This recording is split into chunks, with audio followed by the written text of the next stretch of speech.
श्री जगन्नाथ बलदेव सुभद्रा महारानी की जय। श्री श्री निताई गौर सुंदर की जय। प्रभु नरसिंहदेव भगवान की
जय राधा माधवा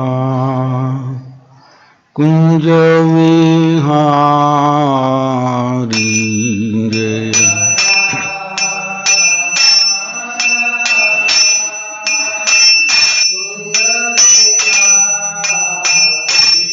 जय राधा माधवा कुंज विहारी जय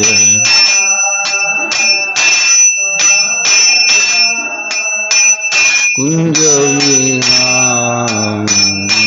जय गोपी जन वल्लभा गिरिवरदारी जय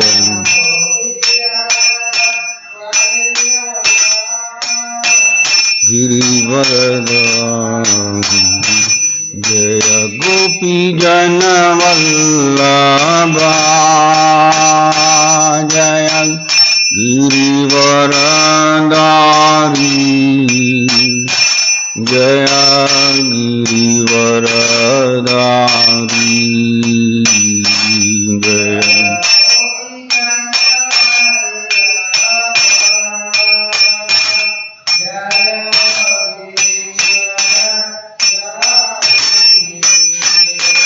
जय गिरिवरदारी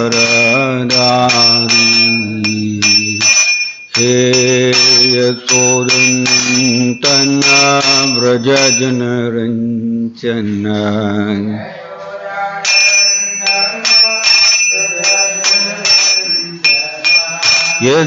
यशोदनन्दन व्रज जनरञ्जन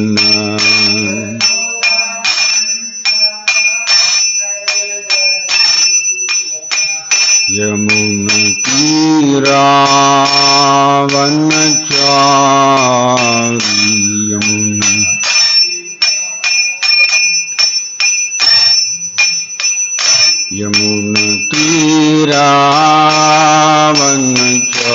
यमुनतीरावनचारी यमुना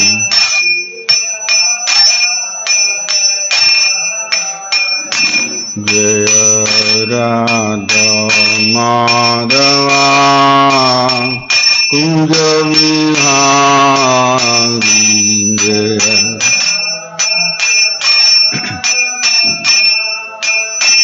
कुंज विहारी जय राधा माधवा कुंज विहारी जय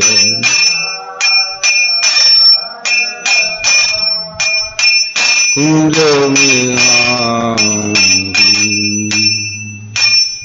जय ओम विष्णुपाद परमहंस परिव्रजकाचार्य अष्टोत्तर श्री श्रीमद् डिवाइन ग्रेस अभय चरणारविंद भक्ति वेदांत स्वामी शिल प्रभुपाद की जय ओम विष्णुपाद परमहंस परिव्रजकाचार्य अष्टोत्तर श्री श्रीमद् डिवाइन ग्रेस भक्ति सिद्धांत सरस्वती गोस्वामी ठाकुर शिल प्रभुपाद की नमाचार्य शिल हरिदास ठाकुर की प्रेम से कहो श्री कृष्ण चैतन्य प्रभु नित्यानंद श्री अद्वैत गदाधर श्रीवासादि गौर भक्त वृंद की श्री रूप सनातन भट्ट रघुनाथ श्री जीव गोपाल भट्ट दास रघुनाथ षड गोस्वामी वृंद की श्री श्री राधा कृष्ण गोप गोपीनाथ श्याम कुंड राधा कुंड गिरि गोवर्धन की व्रजभूमि वृंदावन धाम की मायापुर नवदीप धाम की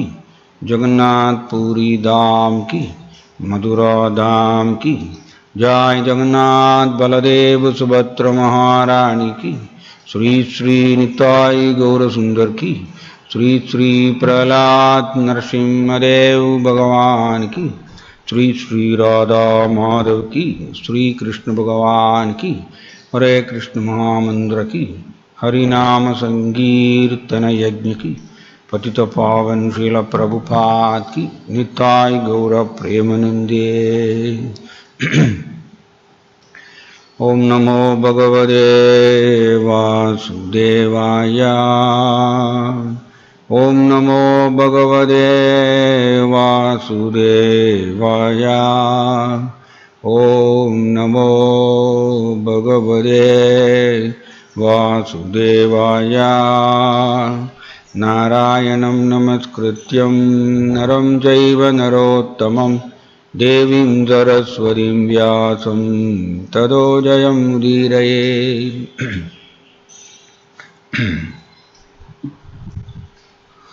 ॐ अज्ञानातिमिरान्धस्य ज्ञानाञ्जनशलाकया चक्षुरुन्मीलितं येन तस्मै श्रीगुरवे नमः।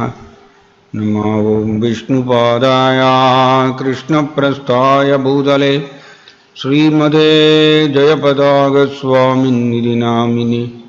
नमाचार्यपादाय निताय कृपाप्रदायिनि गौरगददामदाय नगरग्रामदारिणि। नमो ॐ विष्णुपादाय कृष्णप्रस्थाय भूतले श्रीमते भक्तिवेदान्तस्वामिन्निधि नामिनि। नमस्ते सरस्वतीदेवे गौरवाणी प्रचारिणि निर्विशेषशून्यवादी पाश्चात्यदेशधारिणि। जय श्री कृष्ण चैतन्य प्रभु नित्यानंद श्री अद्वैत गदाधर श्रीवासादि गौरभक्तवृंद।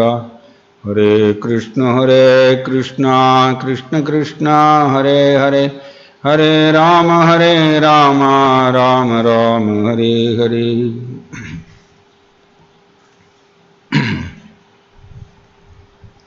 हरे कृष्ण। ஸோ நம்ம இன்னைக்கு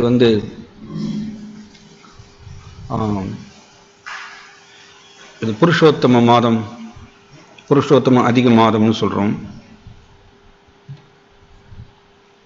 இந்த புருஷோத்தம அதிக மாதம்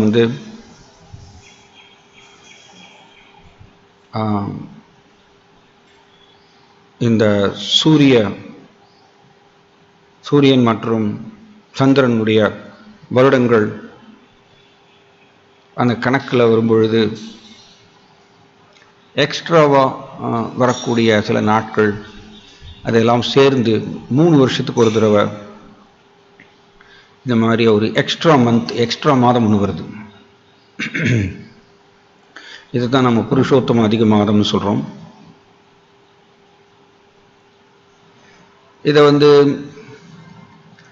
இந்த புருஷோத்தமா அப்படிங்கிற இந்த பெயர் வர்றதுக்கு முன்னாடி இந்த மாதம் நார்மலி பார்த்திங்கன்னா நாம் வருஷத்தில் வரக்கூடிய 12 மாதங்களை வைஷ்ணவ ரீதியாக பார்க்கும் பொழுது ஒவ்வொரு மாதத்தினுடைய பெயரையும் பகவான் கிருஷ்ணாவுடைய பெயரை வைத்து அழைக்கின்றோம். கேசவா, நாராயணா, மாதவா, கோவிந்தா, விஷ்ணு, மதுசூதனா, திரிவிக்ரமா, வாமனா, ஸ்ரீதரா, ரிஷிகேஷா, பத்மநாபா, தாமோதரா, இப்படி கிருஷ்ணாவுடைய 12 பெயர்களை வைத்து நாம் அழைக்கின்றோம் 12 மாதங்களை. ஆனால் இந்த எக்ஸ்ட்ரா மாதம் இப்படி சூரிய வருடங்கள் மற்றும் சந்திர வருடங்கள் அது பிரகாரம் கால்குலேட் படும் பொழுது வரக்கூடிய அந்த எக்ஸ்ட்ரா மாதம் இதுக்கு பெயர் எல்லாம் போயிடுச்சு. அதனால் எல்லாரும் இந்த மாதத்தை தூற்றினாங்க. மல மாதம்னு சொன்னாங்க. மல மாதம்னா ரொம்ப இதுக்கு ஒரு பெயர் இல்லாத மாதம், அசுத்தமான மாதம் அப்படின்னு சொல்லிட்டு எல்லாரும் இதை தூற்றினாங்க. அதனால தான் இங்கே பார்த்தீங்கன்னா இந்த புருஷோத்தம மாதத்தில் ஜட ரீதியான முன்னேற்றங்கள் அதுக்கோசரம் எந்த ஒரு காரியத்தையும் தொடங்க மாட்டாங்க ஜட ரீதியான மக்கள். ஸோ இப்படி எல்லாருமே இந்த மாதத்தை மல மாதம்னு சொல்லி இதை தூற்றி எந்த ஒரு ஜட ரீதியான எந்த ஒரு நல்ல காரியங்களையும் அவர்கள் இந்த மாதத்தில் அவங்க தொடங்குவதற்கு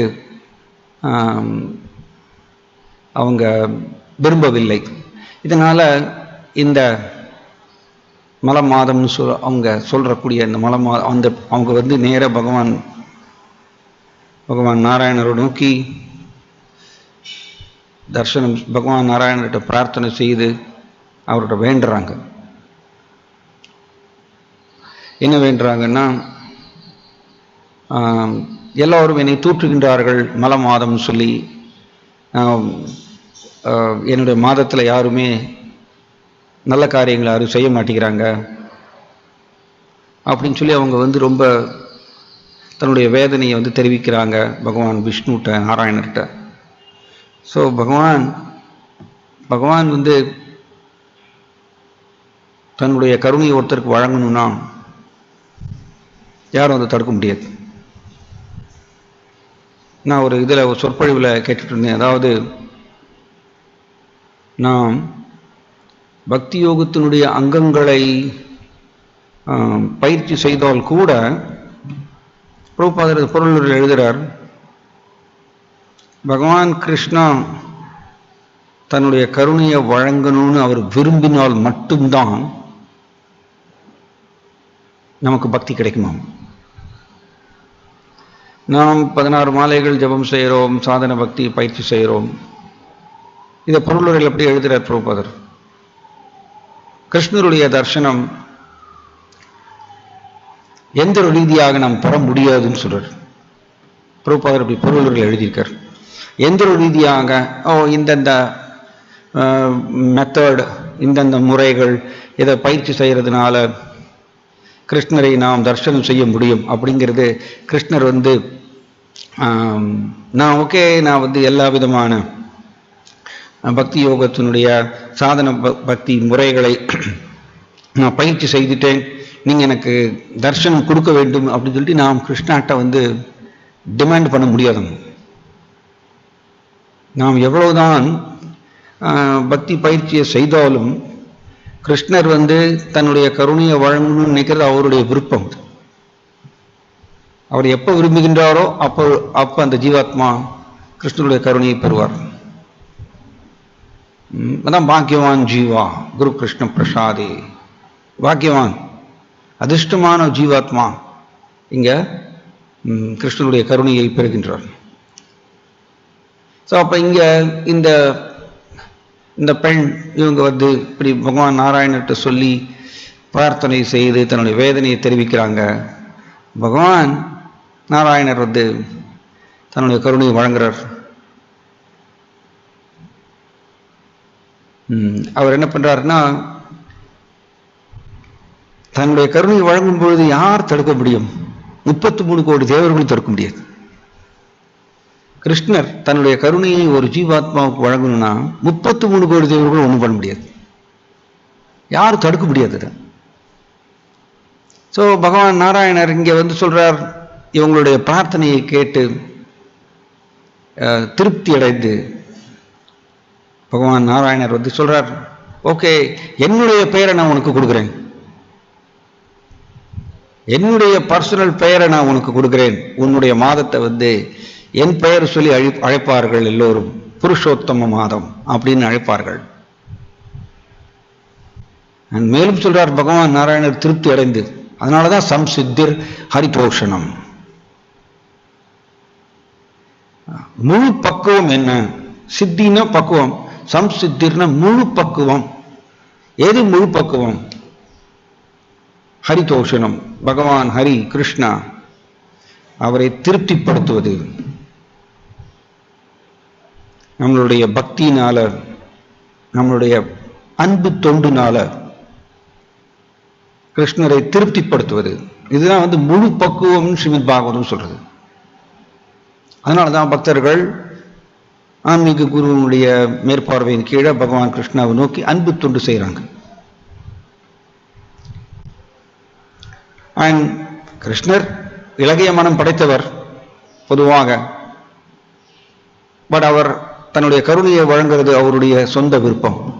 அவர் எப்பொழுது வேணா வழங்கலாம். அது இந்த ஜென்மத்திலையும் கிருஷ்ணர் நமக்கு அவருடைய கருணையை வழங்கலாம், இல்லைன்னா 10 ஜென்மத்துக்கு அப்புறம் கொடுக்கலாம். அது அவருடைய விருப்பம். அந்த பிரபுபாதர் ரொம்ப அழகாக எழுதுகிறார், பக்தர் சிம்பிளி கிருஷ்ணனுடைய கருணையை சார்ந்து இருக்கின்றாராம், கிருஷ்ணனுடைய கருணையவே ஏங்கி இருக்காராமா. ஸோ இவங்க இந்த பெண் பகவான் நாராயணனுடைய கருணையை பெறாங்க. பகவான் நாராயண தன்னுடைய பெயரை கொடுக்கிறார், புருஷோத்தமா, உன்னுடைய மாதத்தை என் பெயர் சொல்லி அழைப்பார்கள், புருஷோத்தம மாதம் அப்படி பேர் வைக்கிறார். மேலும் இந்த புருஷோத்தம மாதத்துல யார் என்னை நோக்கி வழிபாடு செய்கின்றார்களோ, அதாவது தூய கலப்படம் இல்லாத எந்த ஒரு ஆசைகள் எதுவும் இல்லாம சிம்பிளி கிருஷ்ணரை திருப்திப்படுத்துவதற்கோசரம் நாம் என்னென்ன பக்தி பயிற்சிகள் செய்கின்றோமோ, எந்த ஒரு ஆசையும் இல்லாமல் கிருஷ்ணரை நோக்கி நாம் என்ன பக்தி பயிற்சி செய்கின்றோமோ அது அதனுடைய ஆன்மீக பலன் பன்மடங்கு அந்த பக்தருக்கு கிடைக்கும்னு பகவான் நாராயணர் தன்னுடைய கருணையை வழங்குறார். அதனாலதான் இந்த புருஷோத்தம அதிக மாதம்னு சொல்லுவோம். இதுக்கு பேரு அதிக எக்ஸ்ட்ரா மாதம். ஸோ இந்த புருஷோத்தம அதிக மாதத்துல ஜட ரீதியானவர்கள் வெளி உலகத்துல இந்த மாதத்துல அவங்க நல்ல காரியங்கள் எல்லாம் பெருசா தொடங்க மாட்டாங்க. ஆனா கிருஷ்ண பக்தர்கள் வைஷ்ணவர்கள் இந்த மாதம் ரொம்ப உகந்த மாதம். இன்ஃபேக்ட் குரு மகாராஜ் சொல்வார் எப்படின்னா, தாமோதர மாதத்தை விட பல மடங்கு ஆன்மீக பலன் கொடுக்கக்கூடியது இந்த புருஷோத்தம அதிக மாதம். ஸோ இந்த மாதத்தில் நாம் கிருஷ்ணாவை நோக்கி பக்தி பயிற்சி நாம் எந்த அளவுக்கு செய்கின்றோமோ, எந்த ஒரு பிரதிபலனையும் எதிர்பார்க்காம அந்த அளவுக்கு நாம் வேகமாக ஆன்மீக முன்னேற்றம் நம்மளுக்கு கிடைக்கும். ஜட ரீதியான களங்கத்திலிருந்து நாம் விடுபடலாம். ஸோ அதனால அதை கருத்தில் கொண்டு இந்த புருஷோத்தம அதிக மாதத்தில் நாம் இந்த கோவிலில் தீர்மானம் பண்ணியிருக்கோம். என்னன்னா, இந்த மாதத்தில் கௌடிய வைஷ்ணவ ஆச்சாரியர்கள் அவர்களுடைய அபாரமான பக்தி, அவர்கள் வாழ்க்கையில கிருஷ்ணர் செய்த லீலைகள், இதை பற்றி நம்ம டிஸ்கஸ் பண்ணலாம் அப்படின்னு சொல்லி ஒரு தீர்மானம் எடுத்து இந்த புருஷோத்தம அதிக மாதத்தில் கௌடிய வைஷ்ணவ ஆச்சாரியர்களுடைய வாழ்க்கையை நம்ம பார்க்கலாம்னு தீர்மானம் எடுத்திருக்கோம். ஸோ அதன் பிரகாரம் இன்னைக்கு நாம் யாருடைய மகிமையை பார்க்க போறோம்னா, பிரம்மதேவர். ஸோ ஸ்வயம்பூர் நாரத சம்பு குமார கபிலோ மனு பிரகலாத பீஷ்ம ஜனக பலிர் வையா சகிர்வயம். நீ காலையில் மகாராஜ் இதை சொல்லிட்டு இருந்தார். இந்த ஸ்லோகத்தை யம தர்மராஜா அந்த ஸ்லோகத்தை சொல்றார். 12 விதமான மகாஜனா பகவான் கிருஷ்ணாவுடைய நெருங்கிய பக்தர்கள். இந்த 12 மிக நெருங்கிய பக்தர்கள், கிருஷ்ணருக்கு பிரியமானவர்கள் இந்த 12 பக்தர்கள். இதை யம தர்மராஜா இந்த ஸ்லோகத்தை சொல்றார். அப்படி சொல்லும்போது ஒரு அற்புதமான என்னன்னா, யம தர்மராஜா தண்ணியை சேர்த்துக்கிறார். அவரும் இருக்கார் இதுல. இந்த 12 மகாஜனர்கள்ல யம தர்மராஜா இருக்கார். பலிர் வையாசகிர் வயம்னா தன்னை சொல்றார். இது யம தர்மராஜா யம தூதர்களை பார்த்து சொல்றார். ஸோ அப்ப இந்த 12 மகாஜனர்கள்ல முதல் மகாஜனரா இருக்கிறவர் ஸ்வயம்பு பிரம்மதேவர். ஸோ இவர் எப்படி வந்தார்?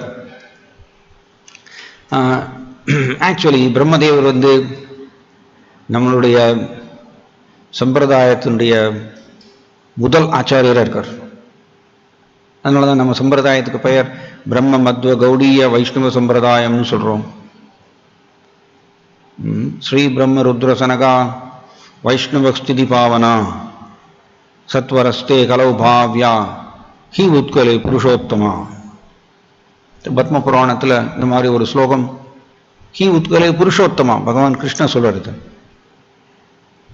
ஸோ 4 விதமான சம்பிரதாயங்கள் பகவான் கிருஷ்ணாட்டிருந்து தொடங்கிறது.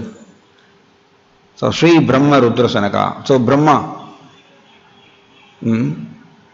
ஸோ நம்மளுடைய சம்பிரதாயம் பிரம்ம மத்வ கௌடிய வைஷ்ணவ சம்பிரதாயம், அதில் பிரதானமான முதல் ஆச்சாரியர் பிரம்மதேவர். ஸோ இந்த பிரம்மா எப்படி வந்தார்? ஆக்சுவலி பிரம்மா பகவான் கிருஷ்ணாவுக்கு ஒரு மிகச்சிறந்த பக்தி தொண்டு செய்கின்றார். இது என்ன அப்படின்னா, இரண்டாம் தரமான சிருஷ்டி விசர்கா. நம்ம ஸ்ரீமத் பாகவதத்தில் இதை படிக்கிறோம். சர்கான்னு பிரதானமான முதல் தரமான சிருஷ்டி, அது பகவான் கிருஷ்ண செய்கிறார். நான் இரண்டாம் தரமான சிருஷ்டி விசர்கா, அது பிரம்மதேவர் செய்கிறார்.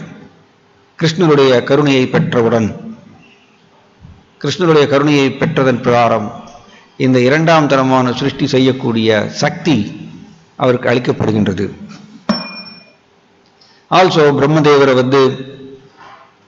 நாம் சக்தி ஆவேச அவதாரம்னு சொல்லலாம். பிரம்மதேவர்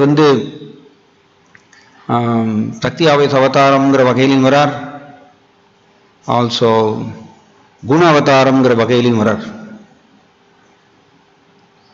ஸோ சக்தி ஆவேச அவதாரம் வகையில் பார்க்கும் பொழுது பிரம்மாவுக்கு சிருஷ்டி சக்தி, பகவான் கிருஷ்ணா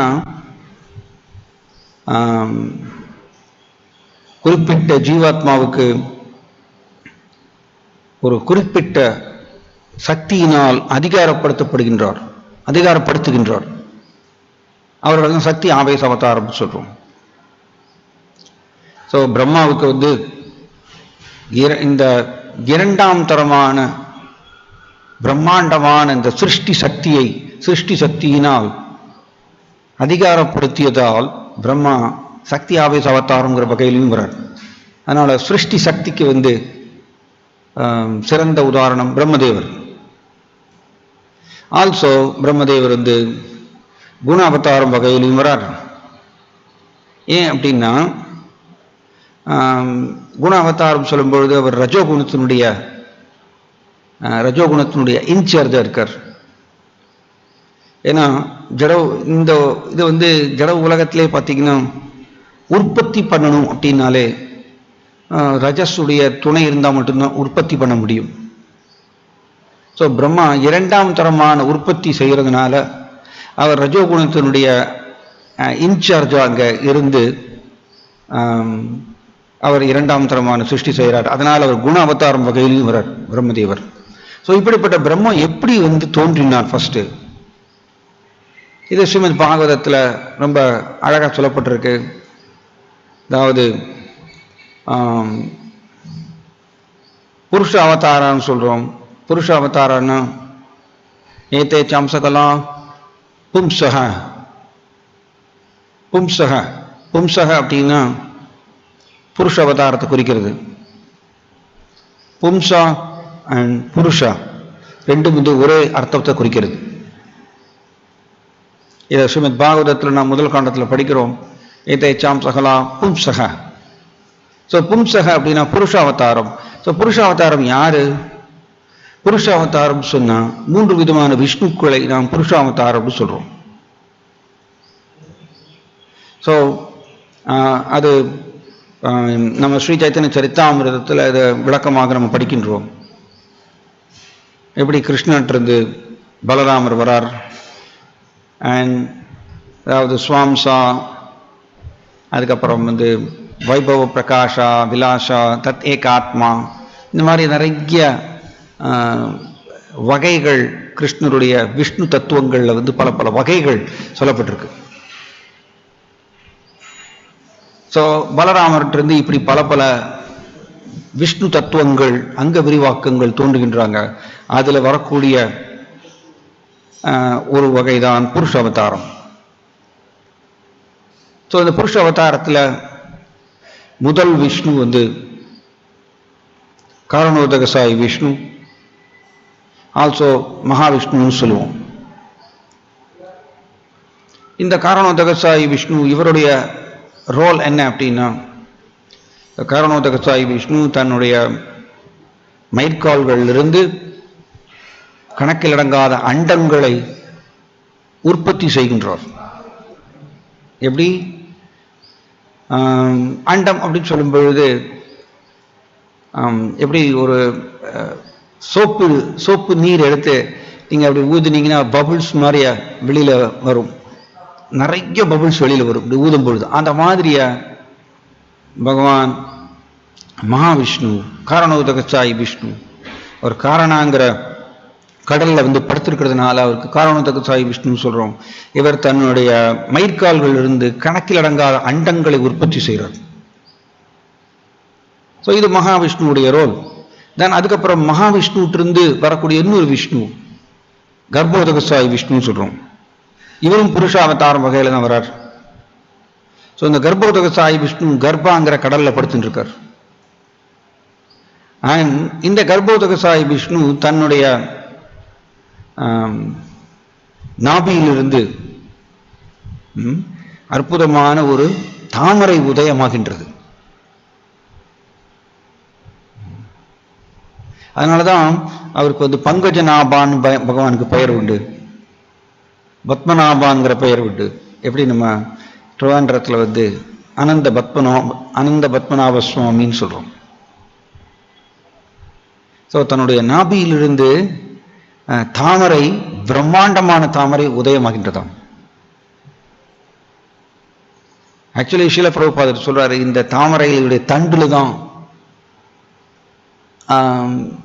14 லோகங்கள்னு சொல்றோம் அமைந்திருக்கின்றன. மேல் உலோகங்கள் அண்ட் நடு உலோகமாகிய பூமி, கீழ் உலோகங்கள் மொத்தம் 14. இது எல்லாமே இந்த தாமரை தண்டுல தான் அமைந்திருக்காமா. அண்ட் இந்த கர்ப்போதகசாயி விஷ்ணுவுடைய நாபியிலிருந்து வரக்கூடிய இந்த பிரம்மாண்டமான தாமரை, அந்த தாமரை மேல பிரம்மா தோன்றுகின்றார். பிரபுபாதர் ரொம்ப அழகாக எழுதுவார். கர்ப்போதகசாயி விஷ்ணு அவர் அப்படி அனந்த சயனத்தில் இருக்கும் பொழுது அவருடைய பாத கமலங்களை லக்ஷ்மி தேவி மசாஜ் பண்றாங்க. பிரபுபாதர் ரொம்ப அழகாக எழுதுறார். லக்ஷ்மி தேவி பகவானுடைய மார்பில் இருக்காங்க. அதனாலதான் பகவானுக்கு திருவாழ் மார்பன்கிற பெயர் உண்டு. லக்ஷ்மி தேவி வாழக்கூடிய மார்பை உடையவர். ஆனா அப்படிப்பட்ட லக்ஷ்மி தேவி லக்ஷ்மி சகஸ்ர சத சம்பிரம சேவியமானம், பகவானுக்கு சேவை செய்யணும்னு சொல்லி, சேவை எப்படிப்பட்டது? அன்பு தொண்டு. பகவானுக்கு சேவை செய்யணும்னு சொல்லிட்டு பிரபுபாதர் அழகா எழுதுறார். லக்ஷ்மி தேவி மார்பிலிருந்து, பகவானுடைய மார்பிலிருந்து கீழே இறங்கி பகவானுடைய பாத கமலங்களை மசாஜ் பண்றாங்களாமா. அண்ட் லக்ஷ்மி தேவி ஒரு க்ஷணம் கூட பகவானை விட்டு பிரியறது இல்லையாமா. அதனாலதான் சாமீப்பிய முக்தி அப்படின்னு சொன்னோம்னா லக்ஷ்மி தேவியை நம்ம சொல்லுவோம். ஏன்னா லக்ஷ்மி தேவி பகவானுடைய பாத கமலங்களுக்கு சேவை செய்யணும்னு சொல்லி அவங்க மார்பில் இருந்து கீழே இறங்கி மசாஜ் பண்ணிட்டே இருக்காங்களாம். ரைட். ஸோ இப்படி கர்ப்போதகசாயி விஷ்ணு அவருடைய தாமரை பாதங்களை லக்ஷ்மி தேவி மசாஜ் பண்ணிட்டு இருக்காங்க. ஆனா பிரபுபாதர் என்ன சொல்றாருன்னா, லக்ஷ்மி தேவியினுடைய உதவி இல்லாமையே இங்க கர்ப்போதகசாயி விஷ்ணு தன்னுடைய நாபியிலிருந்து பிரம்மாண்டமான தாமரையை உற்பத்தி பண்றார். அண்ட் அந்த தாமரை மேல பிரம்மா தோன்றுகின்றார். சாதாரணமா இந்த ஜட உலகத்துல ஒரு குழந்தை உற்பத்தி ஆகிறதுக்கு கட்டுண்ட ஜீவாத்மாவாகிய நமக்கு தெரிந்த அனுபவம் என்னன்னா, ஒரு ஆண் பெண்ணுடைய சேர்க்கையினாலதான், ஆண் பெண் சேர்க்கையினாலதான் குழந்தை உற்பத்தி ஆகும் ஜட உலகத்துல. ஆனா பகவான் அவர் யாரையும் சார்ந்திருக்க வேண்டிய அவசியம் இல்லை. அவர் ஸ்வராட் அப்படின்னு சொல்றோம், முழு சுதந்திரம் உடையவர். ஒருத்தரையும் அவர் சார்ந்திருக்க வேண்டிய அவசியம் இல்லை. அதுக்கு பேர் தான் பகவான் ஆத்மாராமஸ்ட முனையோ, தனக்குள்ளே ஒரு இன்பம் அனுபவிப்பவர். தன்னுடைய இன்பத்துக்கோசரம் இன்னொருத்தரை சார்ந்திருக்க வேண்டிய அவசியம் இல்லை பகவான். அண்ட் பிரபுபாதர் ரொம்ப அழகா எழுதுறார், லக்ஷ்மி தேவி பகவானுடைய ஃபீமேல் கவுண்டர் பார்ட்னு சொல்லுவோம். ஸோ லக்ஷ்மி தேவி பகவானுடைய கர்ப்போதக சாய் விஷ்ணுடைய பாதகமலங்களை மசாஜ் பண்ணிட்டு இருக்காங்க. ஆனா கர்ப்போதக சாய் விஷ்ணு லக்ஷ்மி தேவியினுடைய உதவி இல்லாமையே தன்னுடைய நாபியிலிருந்து பிரம்மாண்டமான தாமரையை உற்பத்தி பண்ணி அந்த தாமரை மேல பிரம்மாவை உற்பத்தி செய்கின்றார். இதுதான் பகவானுடைய விபு பிரம்மாண்டமான சக்தி. நம்மளுடைய கற்பனைக்கு எட்டாதது, நம்மளுடைய கற்பனை சிந்தனா சக்தியினால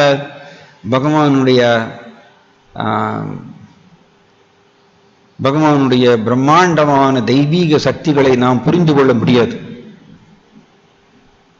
அதனாலதான் அச்சிந்தியா அப்படி சொல்றோம். இந்த அச்சிந்தியா, கற்பனைக்கு எட்டாதவர் கிருஷ்ணா அப்படிங்கிற இந்த ஒரு அண்டர்ஸ்டாண்டிங்னாலதான் நான் ஓரளவுக்கு தெரிந்து கொள்ளலாம் பகவானை பத்தி. இதை பீஷ்மதேவர் ரொம்ப அழகா சொல்றாரு. பீஷ்மதேவர் பாண்டவர்களை பார்த்து சொல்றார். பீஷ்மதேவர் அம்பு படுக்கையில் படுத்துட்டு இருக்கும் பொழுது தன்னுடைய பாண்டவர்களை பார்த்து சொல்றார். என்ன சொல்றார்? ரொம்ப அழகான ஒரு கருத்து. ஓ, நீங்க எல்லாரும் தர்மவான்கள். அண்ட் யுதிஷ்டிர மகாராஜா இருக்கார், தர்மத்துடைய மகன் அவர். பிளஸ் பாண்டவர்கள் பக்கத்திலேயே அச்சுதா பகவான் கிருஷ்ணன் இருக்கார். இவ்வளவு இருந்தும் கூட ஏன் பாண்டவர்கள் அகோ கஷ்டம் அகோ அநியாயம் அப்படி சொல்றார் பீஷ்மதேவர். எவ்வளவு கஷ்டங்களை நீங்க அனுபவித்தீங்க, எவ்வளவு அநியாயங்களை நீங்க அனுபவித்தீங்க. அண்ட் பீஷ்மதேவர் சொல்றார், இவ்வளவு கஷ்டங்களை நீங்க அனுபவித்ததுனால நீங்க ஆக்சுவலி உயிரோடவே இருந்திருக்க முடியாது. நீங்க உயிரோடவே இருந்திருக்க முடியாது, அவ்வளவு கஷ்டங்களை நீங்க அனுபவிச்சீங்க. ஆனால் நீங்க இப்பொழுது உயிரோடு இருக்கீங்கன்னா இதுக்கு காரணம் அச்சுதா, கிருஷ்ணா, தென் விப்ரா, பிராமணா அண்ட் வைஷ்ணவா இவர்களுடைய ஆசீர்வாதத்தினாலதான் அப்படின்னு பீஷ்மதேவர் சொல்றார். அப்ப அந்த பீஷ்மதேவர் அந்த உபதேசத்துல சொல்றார். அண்ட் என்னுடைய மருமகளாகிய குந்தி தேவி எவ்வளவு கஷ்டங்களை அனுபவித்தார். தன்னுடைய கணவரை இழந்து தன்னுடைய 5 குழந்தைகளை வளர்ப்பதற்கு அவர்கள் எவ்வளவு கஷ்டங்களை எதிர்கொண்டார் அப்படின்னு பீஷ்மதேவர் நினைவு கூறுறார். மேலும் சொல்றார், எப்படி இவ்வளவு கஷ்டங்கள், இவர்களோ தர்மவான்கள், இவ்வளவு கஷ்டங்கள் எதற்கு இவருக்கு? அண்ட் பீஷ்மதேவர் சொல்றார், பகவான் கிருஷ்ணாவுடைய பிளான் யாராலையும் புரிந்து கொள்ள முடியாதுன்னு சொல்றார். பக்கத்துல கிருஷ்ணாவும் நிற்கிறார். பீஷ்மதேவர் அம்பு படுக்கையிலிருந்து கடைசியில் இது சொல்றார், கிருஷ்ணருடைய பிளான் ஒருத்தராலையும் தெரிந்து கொள்ள முடியாது. அண்ட் அதுல சொல்றார், ஈவன் பிரம்மா சிவபெருமான் கூட கிருஷ்ணருடைய பிளானை தெரிந்து கொள்ள முடியாதுன்னு சொல்றார். அண்ட் பீஷ்மதேவர் உபதேசம் கொடுக்கிறார், பிரம்மா மிகப்பெரிய தேவர்களாகிய பிரம்மா சிவபெருமான் கூட கிருஷ்ணருடைய பிளானை தெரிந்து கொள்ள முடியாது. அதனால ஓ யுதிஷ்டிர மகாராஜா, சிம்பிளி கிருஷ்ணருடைய பிளான் என்னவோ அதை ஏற்றுக்கொள்ளக்கூடிய ஒரு பக்குவத்தை வளர்த்துக்கொள்னு சொல்றாரு. இது ரொம்ப அருமையான உபதேசம் நமக்கு எல்லாருக்கும். நாம் பக்தி யோகத்தில் இருக்கும் பொழுது சில நேரங்களில் நம்மளுக்கு ரிவர்சல்ஸ்னா எப்படி, நம்மளுக்கு விரும்பாத சில நிகழ்ச்சிகள், செயல்கள், சூழ்நிலைகள் அமையலாம். அது எதற்கோசரம் கிருஷ்ணா செய்யறாருங்கிறது நம்மளால புரிந்து கொள்ள முடியாது. ஏன்னா பிரம்மா சிவபெருமானுக்கே தெரியாத பொழுது நமக்கு ஏன் செய்யறார் நமக்கு தெரியாது. ஆனா கிருஷ்ணா எது செய்தாலும் அது எப்பொழுதுமே அந்த ஜீவாத்மாவுடைய நல்லதுக்கு அமையுமா, ரைட்? ஸோ இங்க அதே மாதிரிய பிரம்மா இங்க பகவான் கர்ப்போதக சாயி விஷ்ணு அவருடைய நாபியிலிருந்து வந்த பிரம்மாண்டமான தாமரை, அந்த தாமரை மேல உட்கார்ந்துருக்கார் பிரம்மதேவர். அண்ட் பிரம்மதேவர் யோசிச்சு பார்க்கிறார், எங்க சுத்தி எல்லா திசைகளையும் திரும்பி பார்க்கிறாராமா. பாகவதத்தில் எப்படி சொல்லியிருக்குன்னா, அவர் 4 திசைகளிலும் தன்னுடைய கண்களை செலுத்துகின்றாராமா. அப்படி 4 திசைகளிலும் தன்னுடைய கண்களை செலுத்தும் பொழுது அவருக்கு 4 தலைகள் உருவாகுதாம். 4 தலையுடைய பிரம்மா தாமரை மேல உட்கார்ந்திருக்கார். அதனால அவருக்கு ஸ்வயம்பூ, தானாக பகவான் நாபியிலிருந்து தானாக தோன்றியவர், அதனால் அவருக்கு ஸ்வயம்பூ. சோ இந்த பிரம்மதேவர் பார்க்கிறார், தான் யாருன்னு அவருக்கு தெரியலையாமா. ஸ்ரீமத் பாகவதத்தில் எப்படி சொல்லியிருக்குன்னு அவர் அறியாமையில் இருந்தாராமா. பிரம்மதேவருக்கு தான் யாருன்னு தெரியல. அண்ட் இந்த தாமரை எங்கிருந்து வருது, இந்த தாமரைக்கு யார் மூலம், பிரம்மாவுக்கு தெரியல. அண்ட் அவர் தாமரையில உட்கார்ந்துட்டு அவர் எல்லா திசைகள்லையும் பார்க்கிறார். எங்கு பார்த்தாலும் ஒரே காரிருள். ஏன்னா அப்ப யார் இருக்காங்க, 2 பேர் தான் இந்த ஜட உலகத்துக்குள்ள. பகவான், கர்ப்போதக சாய் விஷ்ணு மற்றும் பிரம்மா 2 பேர் தான். சோ பிரம்மா தான் யாருன்னு அவரால் கண்டுபிடிக்க முடியல. அந்த சிருஷ்டி, இந்த தாமரை எங்கிருந்து உருவாச்சு, யார் உருவாக்கினாங்க? பிரபுபாத் ரொம்ப அழகா எழுதுறாரு. இத பிரம்மா அப்ப யோசித்தார், அதை இப்பொழுதும் சில மனக்கற்பனையாளர்கள் முயற்சி பண்ணிட்டே இருக்காங்க அப்படின்னு சொல்றார் பிரபுபாதர். இப்பொழுதும் மனக்கற்பனையாளர்கள், தத்துவ ஆராய்ச்சியாளர்கள், அவர்கள் ஆராய்ந்துட்டே இருக்காங்க. இந்த உலகம் எப்படி தோன்றியது, யார் இந்த உலகத்துக்கு மூலம் அப்படின்னு சொல்லி அவங்க தத்துவ ஆராய்ச்சி செஞ்சுட்டே இருக்காங்கன்னு எத்தனையோ வருடங்களாக. இதை பிரம்மா அப்ப செஞ்சார்.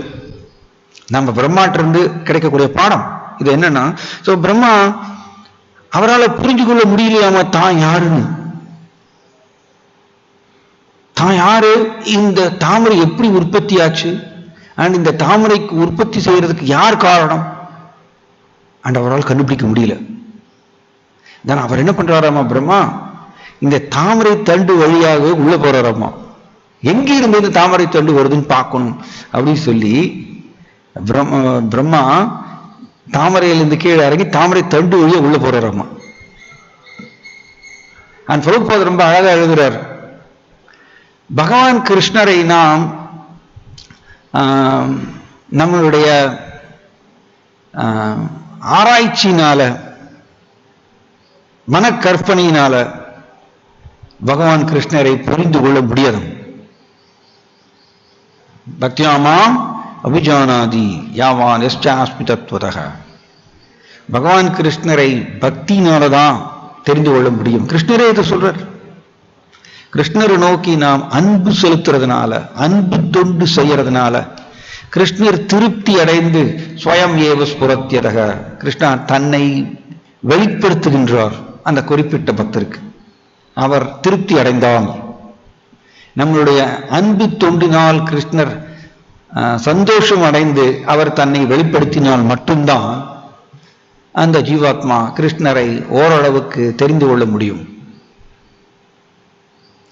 அதனாலதான் கிருஷ்ணா பக்தியாமாம் அபிஜானாதி, பக்தினால மட்டும்தான் கிருஷ்ணரை நாம் கவர்ந்து ஒழுக்க முடியும். ஏன்னா நாம் பக்தி ரசாம சிந்துல படிக்கிறோம், கிருஷ்ணாகர்ஷினி, ஜீவாத்மா செய்யக்கூடிய அன்பு தொண்டு, பக்தி தொண்டு கிருஷ்ணரை கவர்ந்து இழுக்கக்கூடியதும். கிருஷ்ண ஆகர்ஷினி, கிருஷ்ணரையும் கவர்ந்து இழுக்கக்கூடியதும்.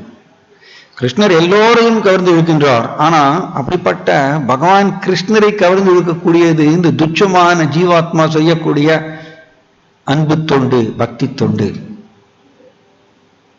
சோ அதனால நம் ஆராய்ச்சியினால கிருஷ்ணரை புரிந்து கொள்ள முடியாது. சோ இதில் நம்ம கிடைக்கக்கூடிய நல்ல பாடம் இது.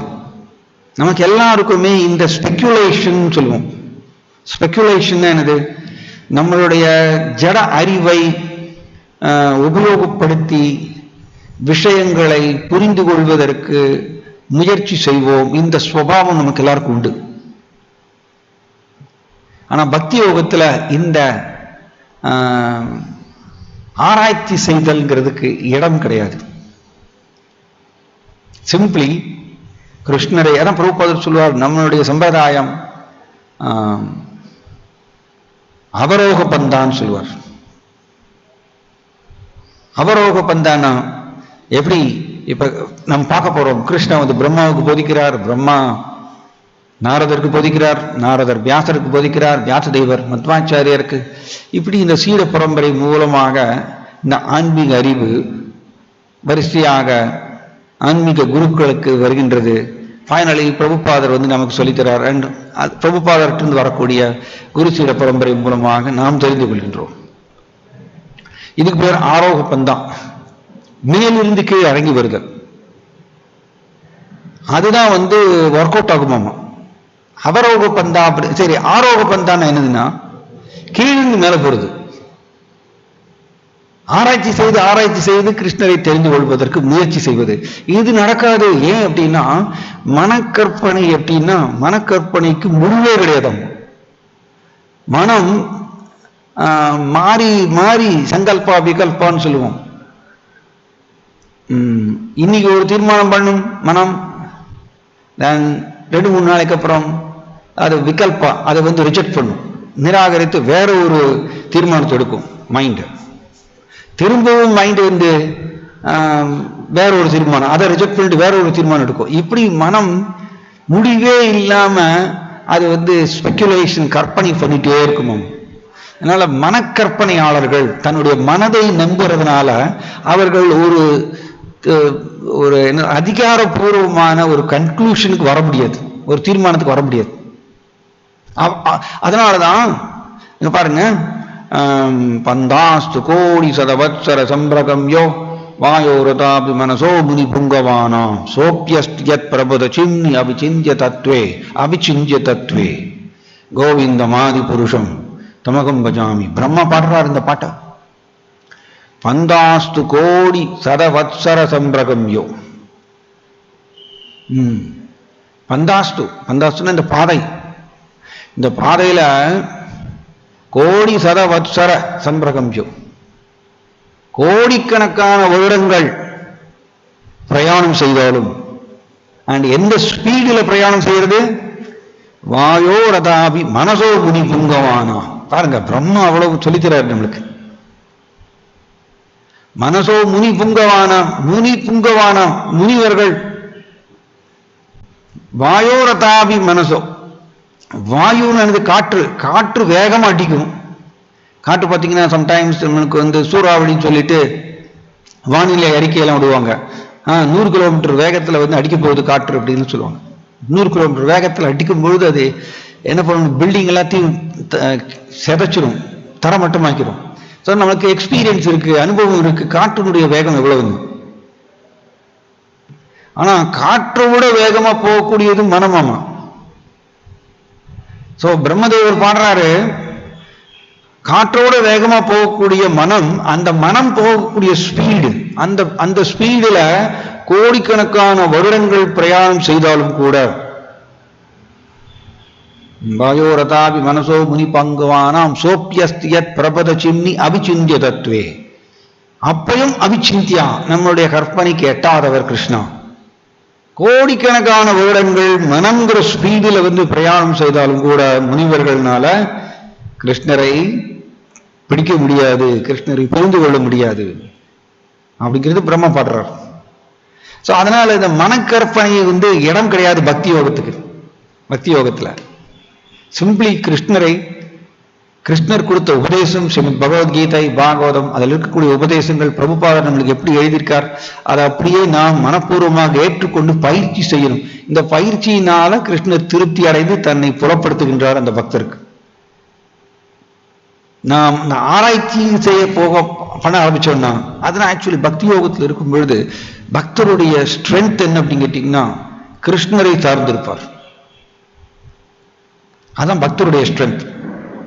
நம்மளுடைய ஜட அறிவை நம்ம சார்ந்திருந்தால் அது வந்து ஒரு அனர்த்தமாக அமைகின்றது.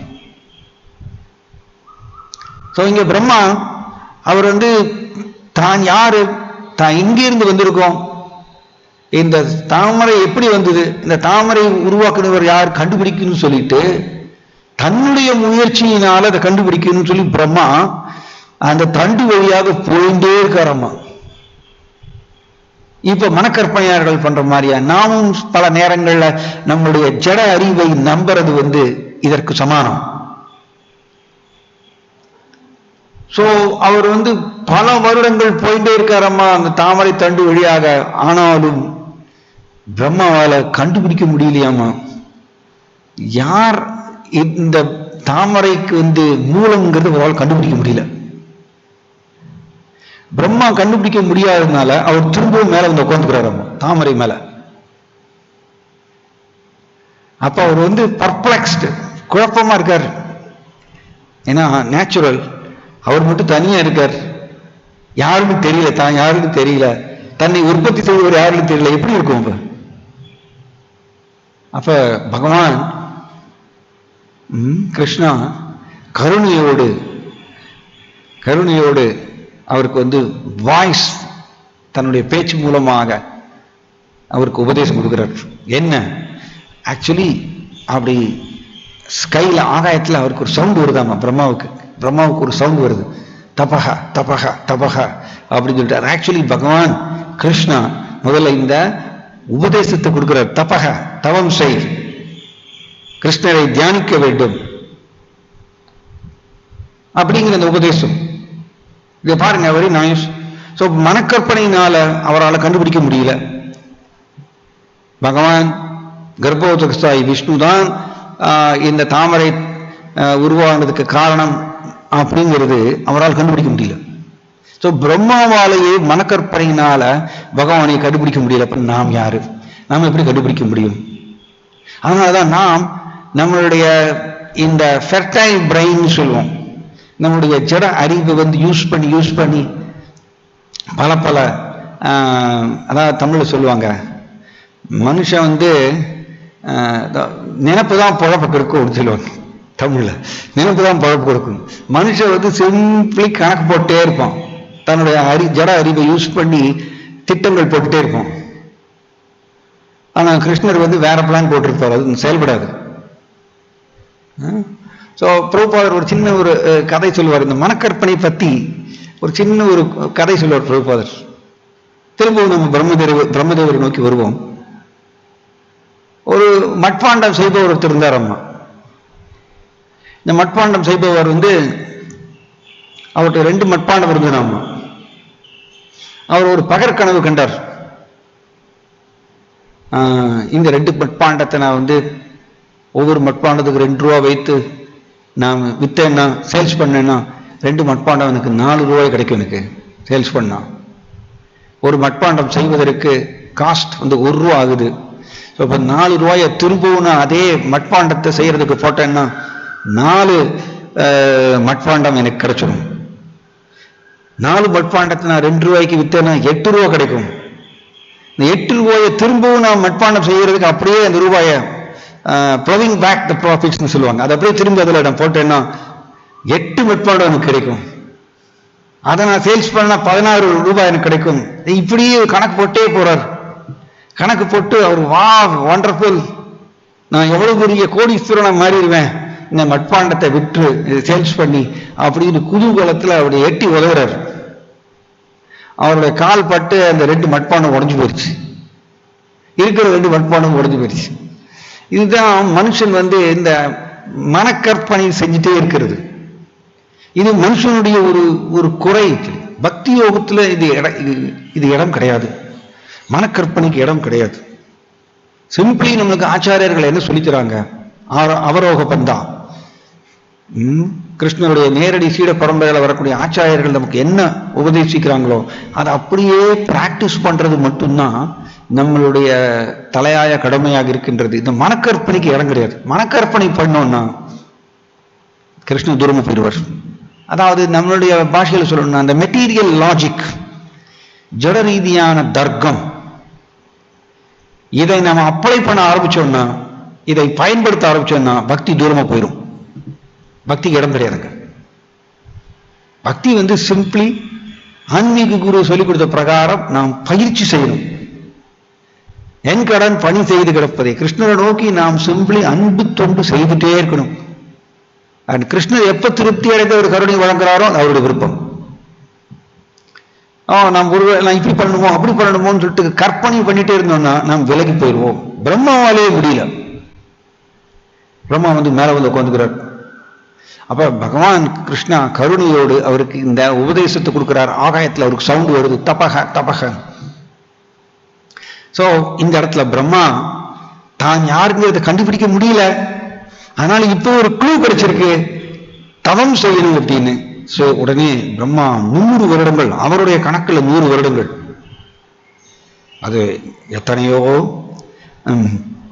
100 வருடங்கள் சொல்லும்போது எத்தனையோ கோடிக்கணக்கான வருடங்கள் ஜட உலக கணக்கு பிரகாரம்.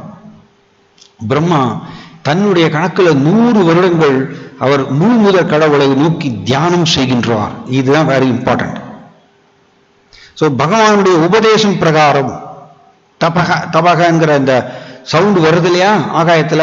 சோ அந்த உபதேசம் பிரகாரம் பிரம்மா 100 வருடங்கள் முழு முதற் கடவுளை தியானிக்கின்றார். சோ இது என்னது, பிரபுபாதர் ரொம்ப அழகா எழுதுறார்.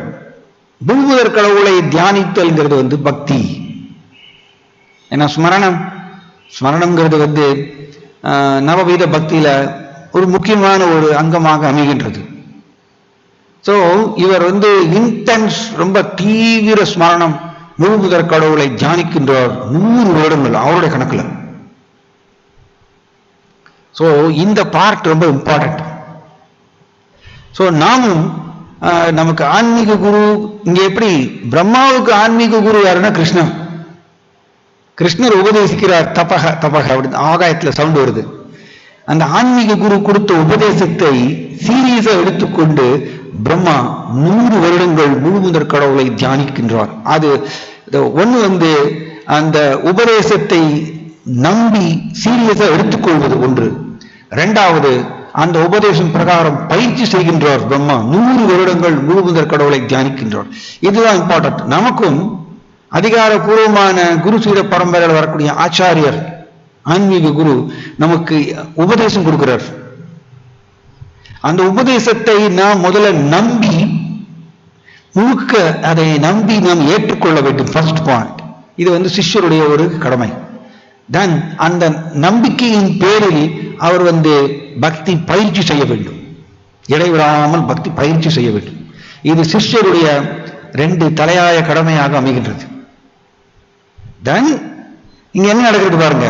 பிரம்மா அவர் இது ஏதோ ஒரு வாய்ஸ், ஏதோ தபக தபக ஏதோ வாய்ஸ் வருது அப்படிங்கிற ஒரு உதாசீனப்படுத்தவில்லை பிரம்மா. ஏன்னா இப்ப ஒரு குழப்பத்தில் இருக்கார், தான் யாருன்னு அவருக்கு தெரியல. சோ தன்னை யாரு தெரிஞ்சு கொள்ளணும், தன்னை உற்பத்தி செய்வர் யாருக்கு தெரிந்து கொள்ளணும் அப்படிங்கிற ஆர்வத்தினால அவர் 100 வருடங்கள் அவர் முழு முதற் கடவுளை தியானிக்கின்றார். இந்த 100 வருடங்கள் அவர் ஆழ்ந்த ஸ்மரணம் தியானத்தில் ஆழ்ந்திருக்கிறதுனால இது பக்தி. அதனால பக்தியாமாம் அபிஜானாதி, பக்தினால்தான் கிருஷ்ணரை தெரிந்து கொள்ள முடியும். கிருஷ்ணன் ஆல்ரெடி சொல்லிட்டாருங்க பகவத்கீதையில. சோ இந்த பிரம்மா செய்யக்கூடிய பக்தி மிகப்பெரிய பக்தி. யாருமே காப்பி அடிக்க முடியாத அளவுக்கு அவர் ஒரு நீண்ட பக்தி பயிற்சியை செய்தார். அண்ட் அவருடைய பயிற்சி எப்படி, சும்மா வெளிப்புற ரீதியானதல்ல, இன்டென்ஸ் தீவிர ஸ்மரணம், முழு முதற் கடவுளை தியானிக்கிறார். ஆக்சுவலி நாம் பக்தி யோகத்தினுடைய பல அங்கங்களை பயிற்சி செய்வதன் நோக்கமே ஃபைனலி என்னன்னா, கிருஷ்ணரை இடைவிடாமல் நினைக்க வேண்டும். ஸ்மர்த்தவ்யகி சததம் விஷ்ணு விஸ்மார்த்தவ்யோ நிஜாது சித்து. எப்பொழுதும் கிருஷ்ணரை நினைத்து கொண்டே இருக்க வேண்டும், ஒருபொழுதும் கிருஷ்ணரை மறக்கக்கூடாது. இந்த 2 உபதேசம் தான் சாஸ்திரத்துல பிரதானமான உபதேசமும். மற்ற உபதேசங்கள் எல்லாமே இந்த 2 உபதேசத்துக்கு சர்வன்டம். மற்ற பல பல பல பல உபதேசங்கள் இருக்கு சாஸ்திரத்துல. நாம் அந்த விதிமுறைகளை கடைபிடிக்கணும், அந்த மாதிரிய விரதங்கள், சோ மெனி திங்ஸ், ஏகப்பட்ட முறைகள் இருக்கு உபதேசங்களுக்கு. ஆனால் இந்த எல்லா உபதேசங்கள் எங்க முடியணும்னா இந்த 2 உபதேசம் தான். கிருஷ்ணரை இடைவிடாமல் நினைக்க வேண்டும், ஒருபொழுதும் கிருஷ்ணரை மறக்கக்கூடாது. சோ இங்க அதனால நாம் ஆக்சுவலி பலதரப்பட்ட பக்தி யோகத்தினுடைய பயிற்சிகள் நம்ம ஈடுபடுகின்றோம். நோக்கம் என்னன்னா கிருஷ்ணரை நினைக்க வேண்டும். பிரம்மா அதை செய்யறார், பிரம்மா டைரக்டா அதை செய்யறார். ஒரு நாள் 2 நாள் இல்ல, அவருடைய கணக்கு பிரகாரம் 100 வருடங்கள் பிரம்மா இடைவிடாத பகவான் மேல ஸ்மரணம். ஸோ இது அவருடைய பக்தி. அண்ட் சாதாரண பக்தி இல்ல, ஹை கிளாஸ் பக்தி. நம்ம போன வாரம் டிஸ்கஸ் பண்ணோம், எப்படி ஒருத்தர் கிருஷ்ணரை இடைவிடாமல் நினைத்து கொண்டே இருந்தால் அவர் கிருஷ்ணரை சென்றடைவார், சுலபமாக சென்றடைவார்னு நம்ம பார்த்தோம். அது மாதிரி இங்க பிரம்மா பகவான் முழுமுதற் கடவுளை இடைவிடாமல் அவர் தியானித்தார், ஸ்மரணம் செய்தார். அதனால பகவான் திருப்தி அடைந்தார் அவருடைய பக்தியில. இப்படிதான் கிருஷ்ணரை திருப்திப்படுத்த முடியும். அப்கோர்ஸ் கிருஷ்ணா நம்மளுடைய பக்தி பயிற்சியினால கிருஷ்ணர் திருப்தி அடைவார். ஆனால் அவரை தன்னை புலப்படுத்துவது, கிருஷ்ணருடைய தர்சனம் கிடைக்கும் அப்படின்னா, நம்ம முன்னாடி டிஸ்கஸ் பண்ணினோம், நம்மளுடைய ஜடக்கலங்கங்கள் முழுக்க 0 ஆனா மட்டும்தான் கிருஷ்ணரை தரிசனம் செய்ய முடியும். ஸோ இங்க இவர் 100 வருடங்கள் பகவானை ஸ்மரணம் செய்ததுனால அவர் முழுக்க தூய்மை அடைந்தார். பிரம்மா முழுக்க தூய்மை அடைந்து இப்பொழுது பகவான் கிருஷ்ணாவை தரிசனம் செய்யக்கூடிய ஒரு பாக்கியம் கிடைக்கின்றது. ஸோ அவருக்கு தரிசனம் கிடைக்கிறது. அவங்க முதல்ல ட்ரை பண்ணார், இந்த தாமரை எங்கிருந்து வருது அப்படின்னு சொல்லிட்டு அவர் ட்ரை பண்ணார். அவரால் முடியல, கண்டுபிடிக்க முடியல. ஆனால் இப்பொழுது அவருக்கு தர்சனம் கிடைக்கிறதாமா பிரம்மாவுக்கு. தான் எங்கிருந்து வந்திருக்கோம் எல்லாமே பார்க்கிறார். இந்த தாமரை தண்டு கர்ப்போதக சாய் விஷ்ணு படுத்துட்டு இருக்கார் அனந்த சாயனத்தில், அது அவர் கண்ணுக்கு தெரிகிறது பிரம்மாவுக்கு. ஸோ இதை பிரம்மா தர்சனம் செய்யறார். ஸோ முதல்ல தன்னுடைய முயற்சியினால் அதை பார்க்கணும்னு நினைத்தார், முடியல அவரால். ஆனா இப்பொழுது பகவானை நோக்கி இன்டென்ஸ் ஸ்மரணம், ஆழ்ந்த ஸ்மரணம் செய்ததுனால, அவர் செய்த பக்தியினால பகவான் திருப்தி அடைந்து இப்ப பிரம்மாவுக்கு தர்சனம் கொடுக்கிறார்.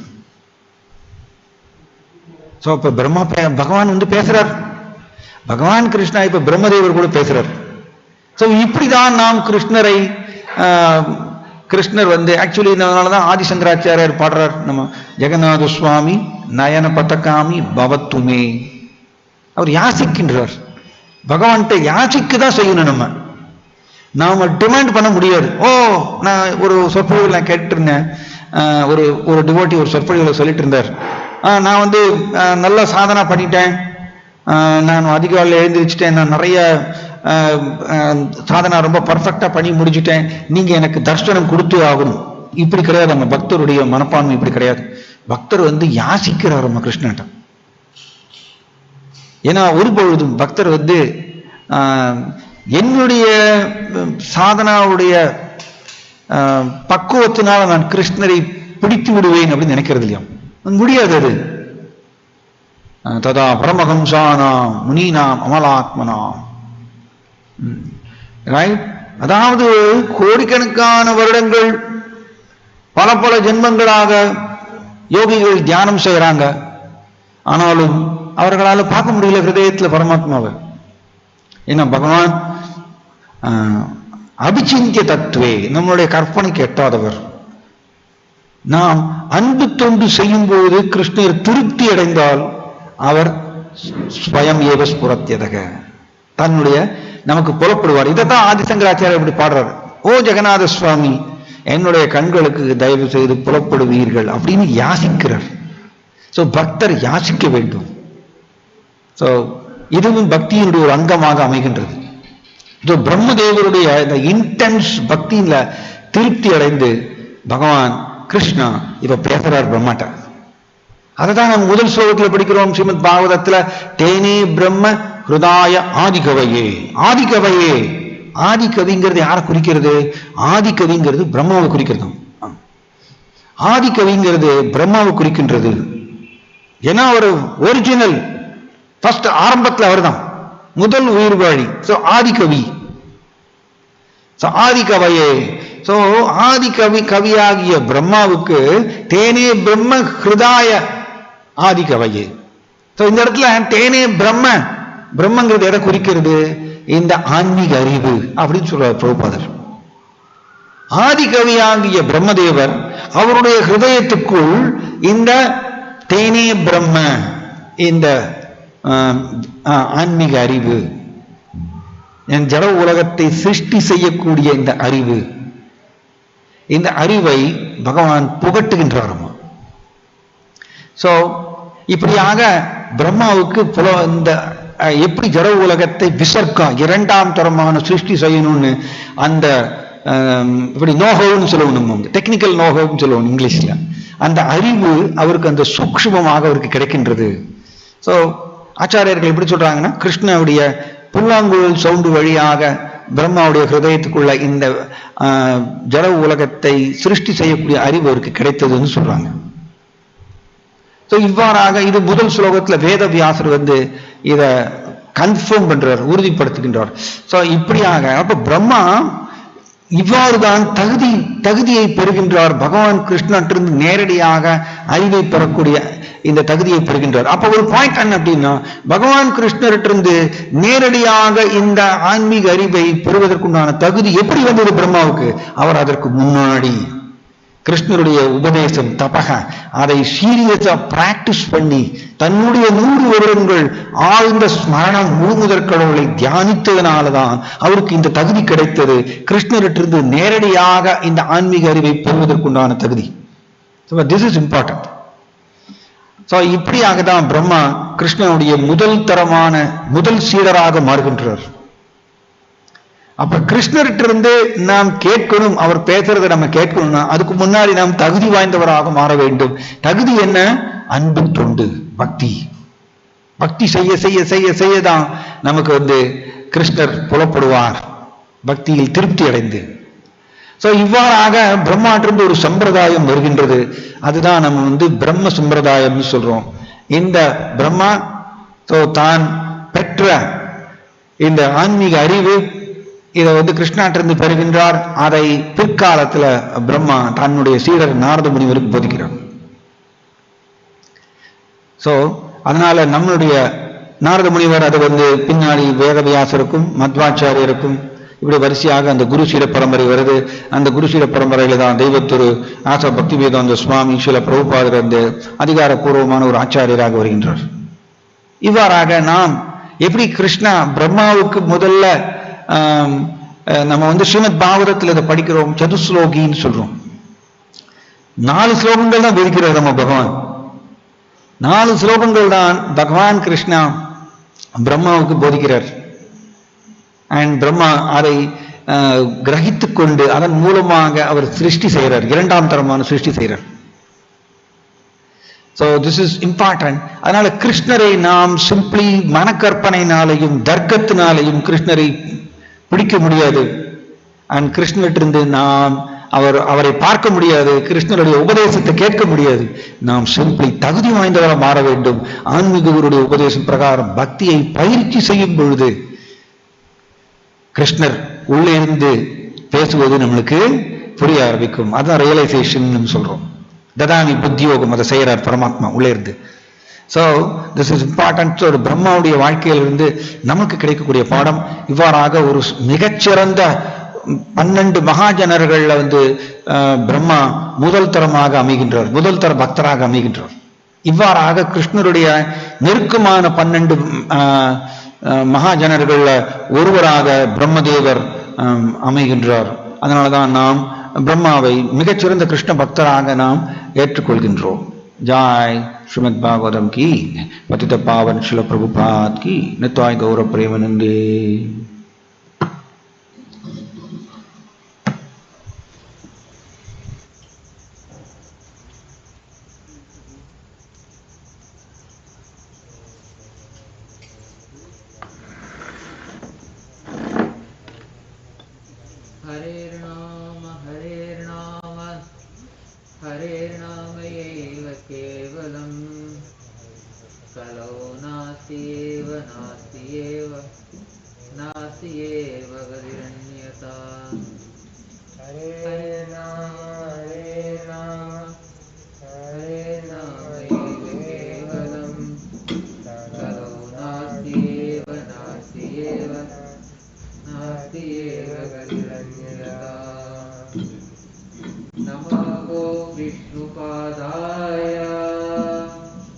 कृष्ण पृष्ठा पूज्याय भूतले श्रीमते भक्तिवेदान्त स्वामिन्निधि नामिने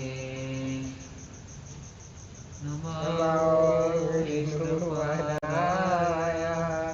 कृष्णप्रसाय भूतले श्रीमते भक्तिवेदान्त स्वामिन्निधि नामिने नमस्ते सरस्वती देवे गौरवाणी प्रचारिणे निर्विशेष शून्यवादी पाश्चात्यदेशतारिणे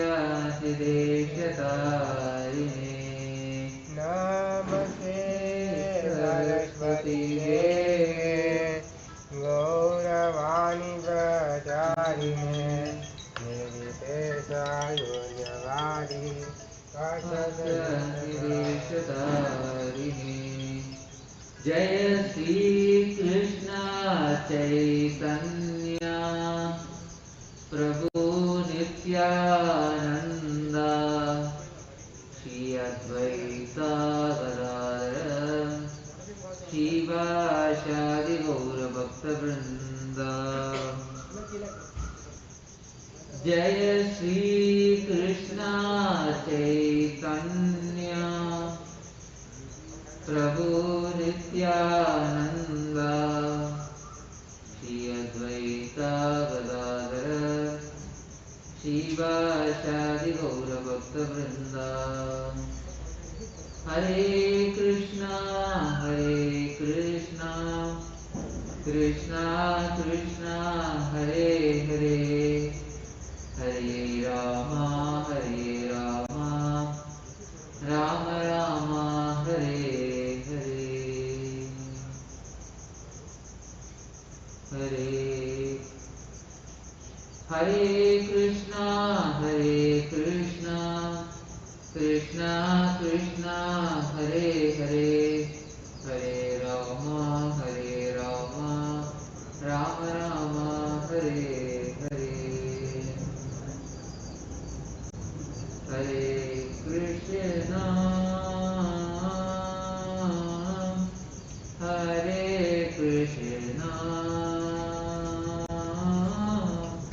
Krishna Krishna Hare Hare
Rama, Rama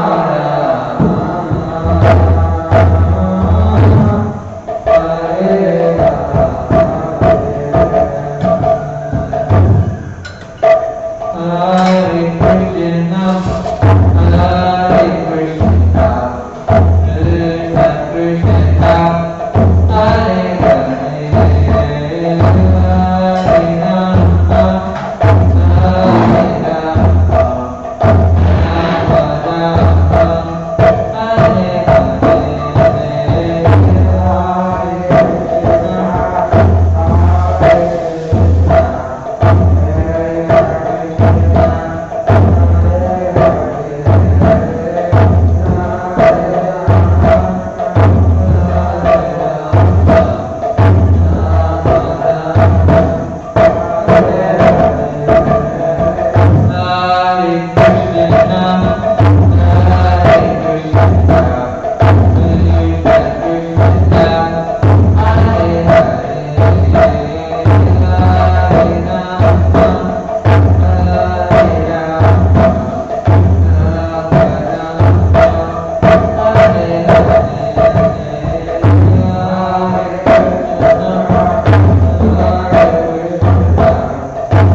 Krishna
तुलसीदेवाय प्रियाय केशवस्य च कृष्णभक्तिप्रदे देवी सत्यवत्यै नमो नमः।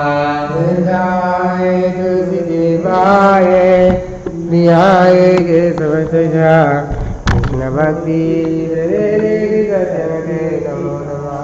वृन्द्याय तुलसीदेवाय प्रियाय केशवस्य च कृष्णभक्तिप्रदे देवी सत्यवत्यै नमो नमः।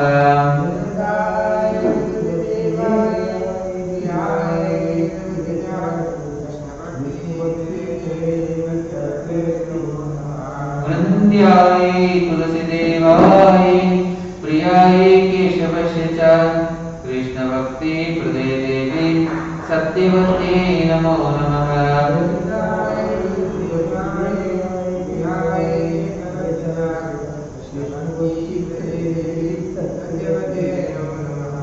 वृंदे देवी तुलसी महारानी की, श्रील प्रभुपाद की, जय गौर प्रेमानंदे। जय Radha Madhav Kunj Bihari, Radha Madhav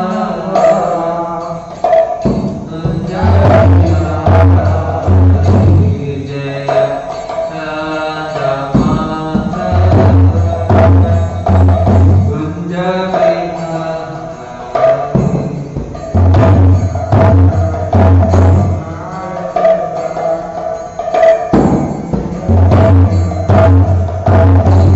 Jai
The sage feels transcendental pleasure in the gradual advancement of spiritual culture, whereas a man in materialistic activities, being asleep to self-realization, dreams of varieties of sense pleasure, feeling sometimes happy and sometimes distressed in his sleeping condition. The introspective man is always indifferent to materialistic happiness and distress. He goes on with the self-realization activities undisturbed by material reaction. Okay? Om Tat Sat. Om Jnana-timirandasya Jnananjana-shalakaya Chakshur Unmilitam Yena Tasmai Shri Gurave Namaha. Very interesting philosophical verse. The verse before this is interesting because Krishna is speaking about the person who is under control of his senses, his mind, etc. The one before translation says, therefore, O mighty armed, one whose senses are restrained from their objects is certainly of steady intelligence. Sthita prajna, one who is fixed intelligence. And after the shloka is apuryamana machala pratishtam, a person who is not disturbed by the incessant flow of desires that enter like rivers into the ocean which is ever being filled but is always still, can alone achieve peace, not the man who strives to satisfy such desires. So here in this brilliant purport that Prabhupada is written, he's speaking about two types of intelligent people. One is intelligent because he is very good at exploiting matter. He is very good at enjoying matter, at deriving a certain type of an materialistic enjoyment. Then there's another who is very intelligent. It's completely opposite to this, 180 degrees opposite. He doesn't derive any enjoyment out of matter. He doesn't derive any enjoyment out of exploiting matter and enjoying it. Why? That's another thing. And both of them are considered to be intelligent. Both of them are considered to be intelligent. That's why one person is intelligent in exploiting matter. Let's just study both of them separately and understand what's being mentioned here. One person is interested and expert in exploiting matter. That person is called the materialistic person. His intelligence is absorbed in matter and he knows how to exploit matter. He studies matter, controls matter, enjoys matter, and derives pleasure out of it. He lives in his own bubble, lives in his own world. But there is another outside of this bubble who is watching this person doing this and doesn't have any value for it and doesn't think that is the way I want to enjoy. That bubble is going to burst. This bubble will burst. And he is outside of the bubble. He doesn't take part in the same activities like in the bubble. He is outside of it and he derives another type of enjoyment. It's a transcendental enjoyment. It's not an enjoyment to do with exploiting matter. It's an enjoyment to do with understanding the self, standing on the self, remaining on the self, right? I'll just put it in very secular terms right now. So these two types of people are both considered to be intelligent. Why? Because they are very smart at knowing what they are doing and using their focus to get what they want. In other words, intelligence is both there for the person who is materialistic and the person who is spiritual. One intelligence is wrongly used. Why? Because it is used on the temporary. Matter is temporary. Not only that, added to that, Krishna is also telling in the 13th chapter that you are thinking that matter is enjoyable, and you have an illusion that you live in, the bubble that I was talking about. Inside that bubble, matter seems enjoyable to you. It's an interpretation from the data that's given to you through your senses and your mind. And you live in the bubble and you enjoy in an illusioned way. It's not real enjoyment. Because if the bubble bursts, you will die. Then your perception of matter will die, your knowledge will die, and matter is no more enjoyable for you because you don't have the instruments to enjoy and reach out to matter. Material body is not available to you. So it's a bubble that bursts. Now, in the material realm, they'll talk about it in different ways. Philosophies of various types are also propagated in relation to this. It's a very deep subject matter that many philosophers have spoken about and thought about. What is the reality? Are we really enjoying, or are we programmed to think that we are enjoying? Are we inside a simulated reality? Just like today, now, the gaming is becoming more and more and more complex. Previously, games meant small things like, one dot is following, and then the computer, you have computer games, you hit this dot with this thing, and like this. And you're given some handle or something to do it, a gaming instrument. Today, you can create a whole virtual reality. You can wear oculars. You can actually get into another world. You can create that world yourself. If you know programming and you want to create a whole software, and you can get into it.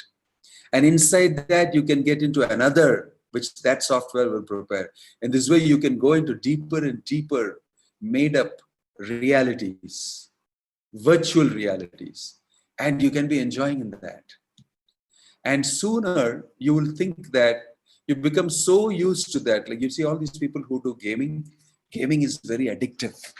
And they play all these amazing games now. And they're not just ordinary stuff. You can fly in it. You can actually experience flying in it. So I've gone to some of these shows.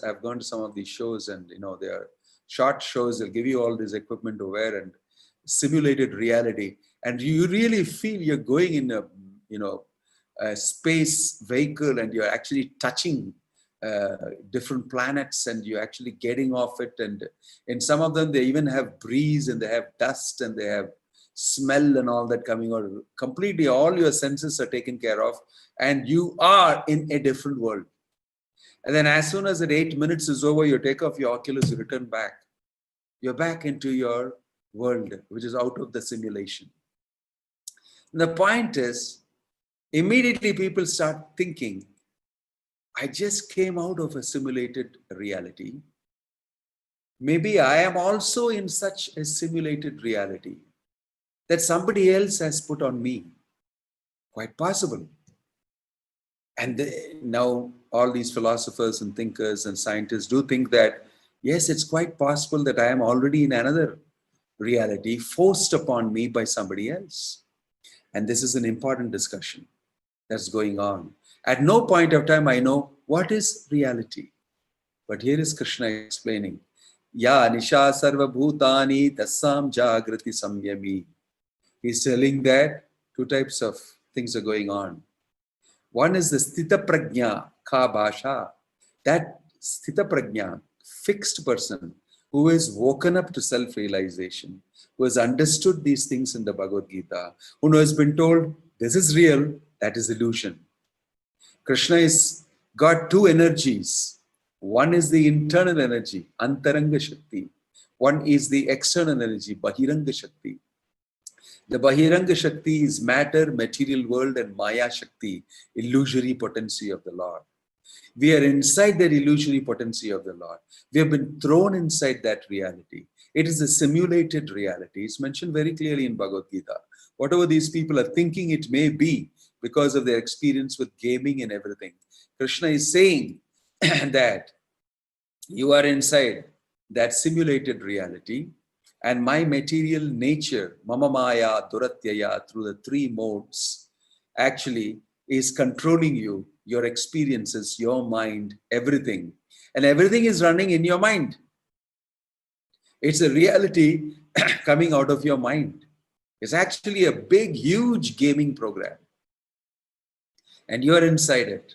Now, when people get to know that this is true, they become very odd and maybe sometimes even shocked and amazed. Is that true? I thought I was gaming.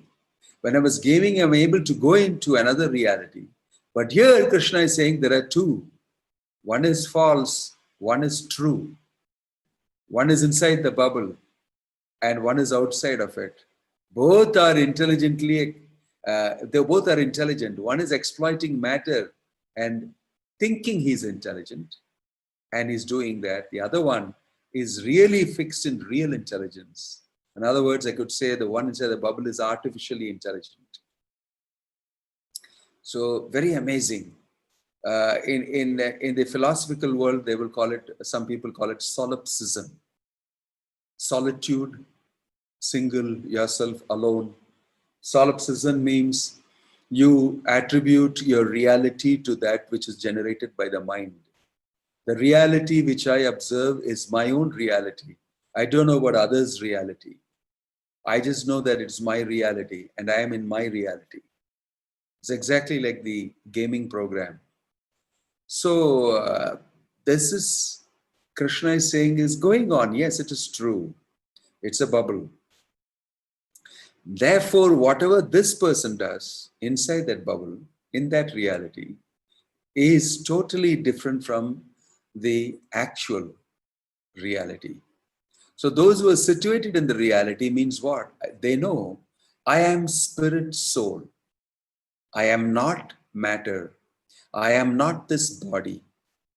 I am eternal. This body perishes, but I sustain myself beyond the body. I eternally exist, which Krishna is making as a strong statement. See, he's saying that never was there a time when you did not exist nor me. O Kunti is explaining that very beautifully. The reality, existential reality of all of us, that he is pinpointing and saying that you always existed, I always existed, all these kings on the battlefield always existed. But this temporary understanding of this is my reality and embracing that reality, living with that reality, exploiting that reality, trying to enjoy that so-called reality, which goes away from your hands at death and then again throws you into dilemma. And then again you get another false reality, you're born again and again you go into another bubble. And in this way, this is going on constantly. But this flux and change is going on, but you are a constant factor. You are a constant factor. So you are the only reality as the observer of these different so-called instances. And each time you accept that reality, and that is broken by higher forces. So actually speaking, there are only two realities. One is Krishna, the absolute reality, whom Krishna is saying, Mattaha parataram na anyat kinchit asti dhananjaya mahi sarvamidam protam sutre manigana iva. All these are strung like pearls on a thread. I am the thread holding this.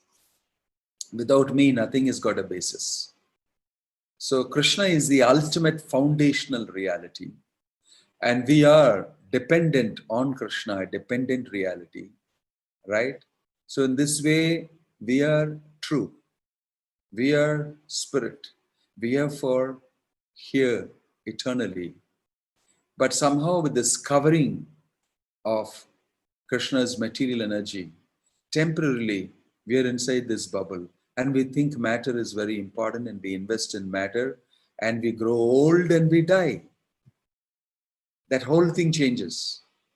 So this is what is real intelligence. Real intelligence means seeing that this is going to happen to you. You are going to die. This particular reality is going to end. Right? This situation will cease. Knowing that I should ask the question, therefore, how much will this happen? When will I be able to be in reality eternally? Then you have awakened yourself. Then you can situate yourself in a strong footing of spirituality. Okay, so don't take anything very serious, especially those material things that happen to you. And it is going to be difficult for us to accept that. Chanakya Pandit, he said, Tyaja Durjana Samsargam Bhajasadu Samagam Kuru Punyam Ahoratram Smaranitya Anityatam. Very beautiful. He said, give up the company of these type of people. Tyaja Durjana Samsargam. The association of people who are invested in this false reality, in this false association with matter in the bubble, give up their association because it's no use for you. You just go up and down in this cycle. Bhajasadu Samagamam.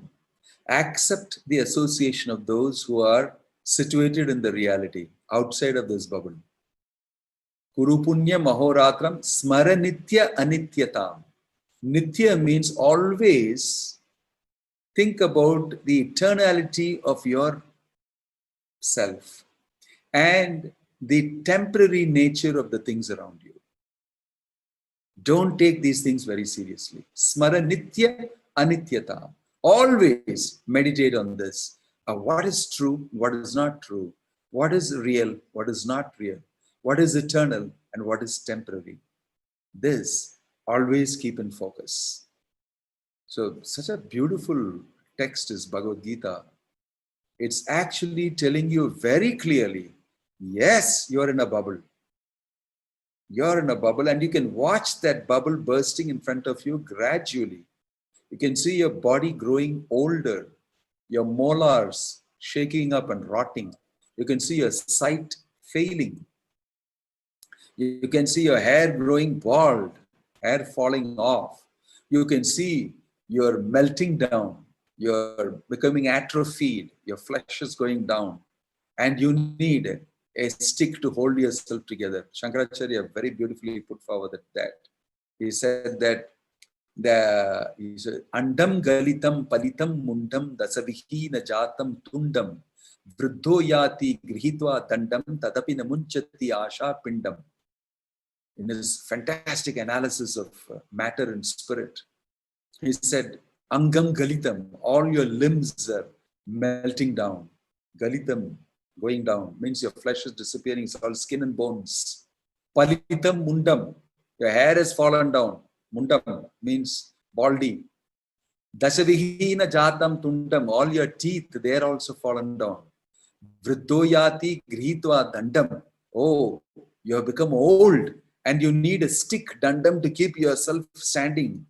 Tadapina munchati asha pindam, oh you fool, but one thing alone has not melted down. One thing is not atrophied. What is that? It's the desire in your heart to enjoy matter. Tadapina munchati asha pindam. Even then, after all your body is going to, even then, the desire to enjoy this temporary matter, this fleeting material situation, this ephemeral enjoyment has not gone down. That is not atrophied. That is not reducing in size. How sad, Shankaracharya, how sad. You have not learned your lesson, right? So these two situations are always spoken about. That's it. Tamasoma Jyotirgamaya Satoma Satgamaya. This is considered to be asat, not real. Come to the truth. Situate yourself in the reality. This is constantly being dinned into us. But we actually get very absorbed in the world of matter. We identify with our body so much. We identify with the situation so much. And they're lost in it. If you know people who are addicted to gaming, addicted to being in the virtual world, you know what it means. They're just sitting there with their things inside and they're lost in their own world. And they don't like to come out into the real so-called situation. Oh, I have my wife, I have my children, I have my husband, I have my parents, I have a job to do, I have to earn, I have to work. Oh, I hate it. and I go into this illusory world. I get drunk otherwise, going somewhere and get drunk and live in another world. I get drugged. I smoke ganja, marijuana. I take some of these other drugs and I'm lost in that. I don't like the reality which I have to face, where I have to work beyond and understand what is the reality. I just can't do it. So these are very unfortunate, highly spiritually weak personalities. And they get bogged down because the more they commit sinful activities, the more they become implicated, the more they become weaker, and the more they are attacked by material nature, and the more they go down. It is only by the compassion of a great person like Bhaktivedanta Swami Prabhupada did. He went and picked up such people in New York, in the Bronx, such areas which are very, very powerfully low. He went there and set up his place and spoke Bhagavad Gita and these realities to them, gave them potent prasadam, chanting of the holy name of the Lord, and gradually they came out of that situation and they were able to get this knowledge, apply it, and come out of it, and then appreciate, my gosh, you got me out of this. You brought me out of this situation. I am so grateful to you. In this way, when some merciful, compassionate personality, Kuru Punyam is mentioned, Bhajasadu Samagamam. Take the association of such people because they have no investment in the type of stuff you want. They don't begrudge you. They're not, envious of you enjoying anything. They have a completely different picture of what you're doing. They feel sorry for you. You're stuck inside. And they're coming to show you a hand and lift you out of it. Sometimes you may even hate them. Sometimes you don't like them. Sometimes you shoot them because you think that person is irritating. He doesn't appreciate what I'm doing. He doesn't, fall in line with me. So I don't like him. I don't like him. So this world is filled with people who will speak ill of people who bring the absolute into the world of the temporary, into the world of the relative. They don't like such persons who talk these things. They'll say you're religionists. They'll say you're a person who is, worshipping God, or you're saying something out of the world I can never experience, and it's not there within my purview. I don't believe it's real, and I hate you type of guys, because you're not with me. You don't join this gang, right? They get very frustrated when they see people explaining something different. Maybe philosophers, scientists, some thinkers will say, okay, it sounds like a good theory, but can you prove it to me? How do I know that what you're saying is true? And if you show them Bhagavad Gita, Bhagavad say, oh, come on, this is religious stuff. They are biased. They're not, unfortunately, able to get into understand that the Bhagavad Gita is not just a religion that is being spoken about. What is being spoken about is the truth. It's, if you just take away that wheel of, Krishna is God and, you guys are religious fellows, you take away that wheel and actually study the philosophy, you will benefit it immensely. If you just take away that little covering, which is, your biased, prejudiced covering, which is, not allowing you to see the truth. The benefit of the instructions given in the Bhagavad Gita is so, so deep. It's exactly speaking about this reality, right? So the people accuse you. You take Jesus Christ, for example. He came, we appreciate all of these persons who tried to bring reality into the life of those people who are lost in the bubble in the relative. He spoke about God. He spoke about the fact that you guys are living in a completely different paradigm and you have to come out of it. This is what he exactly tried to do, but he did it with parables. He did with his own life example. He did miracles. He did all these things to make them believe into something else. And finally, they hated him for it.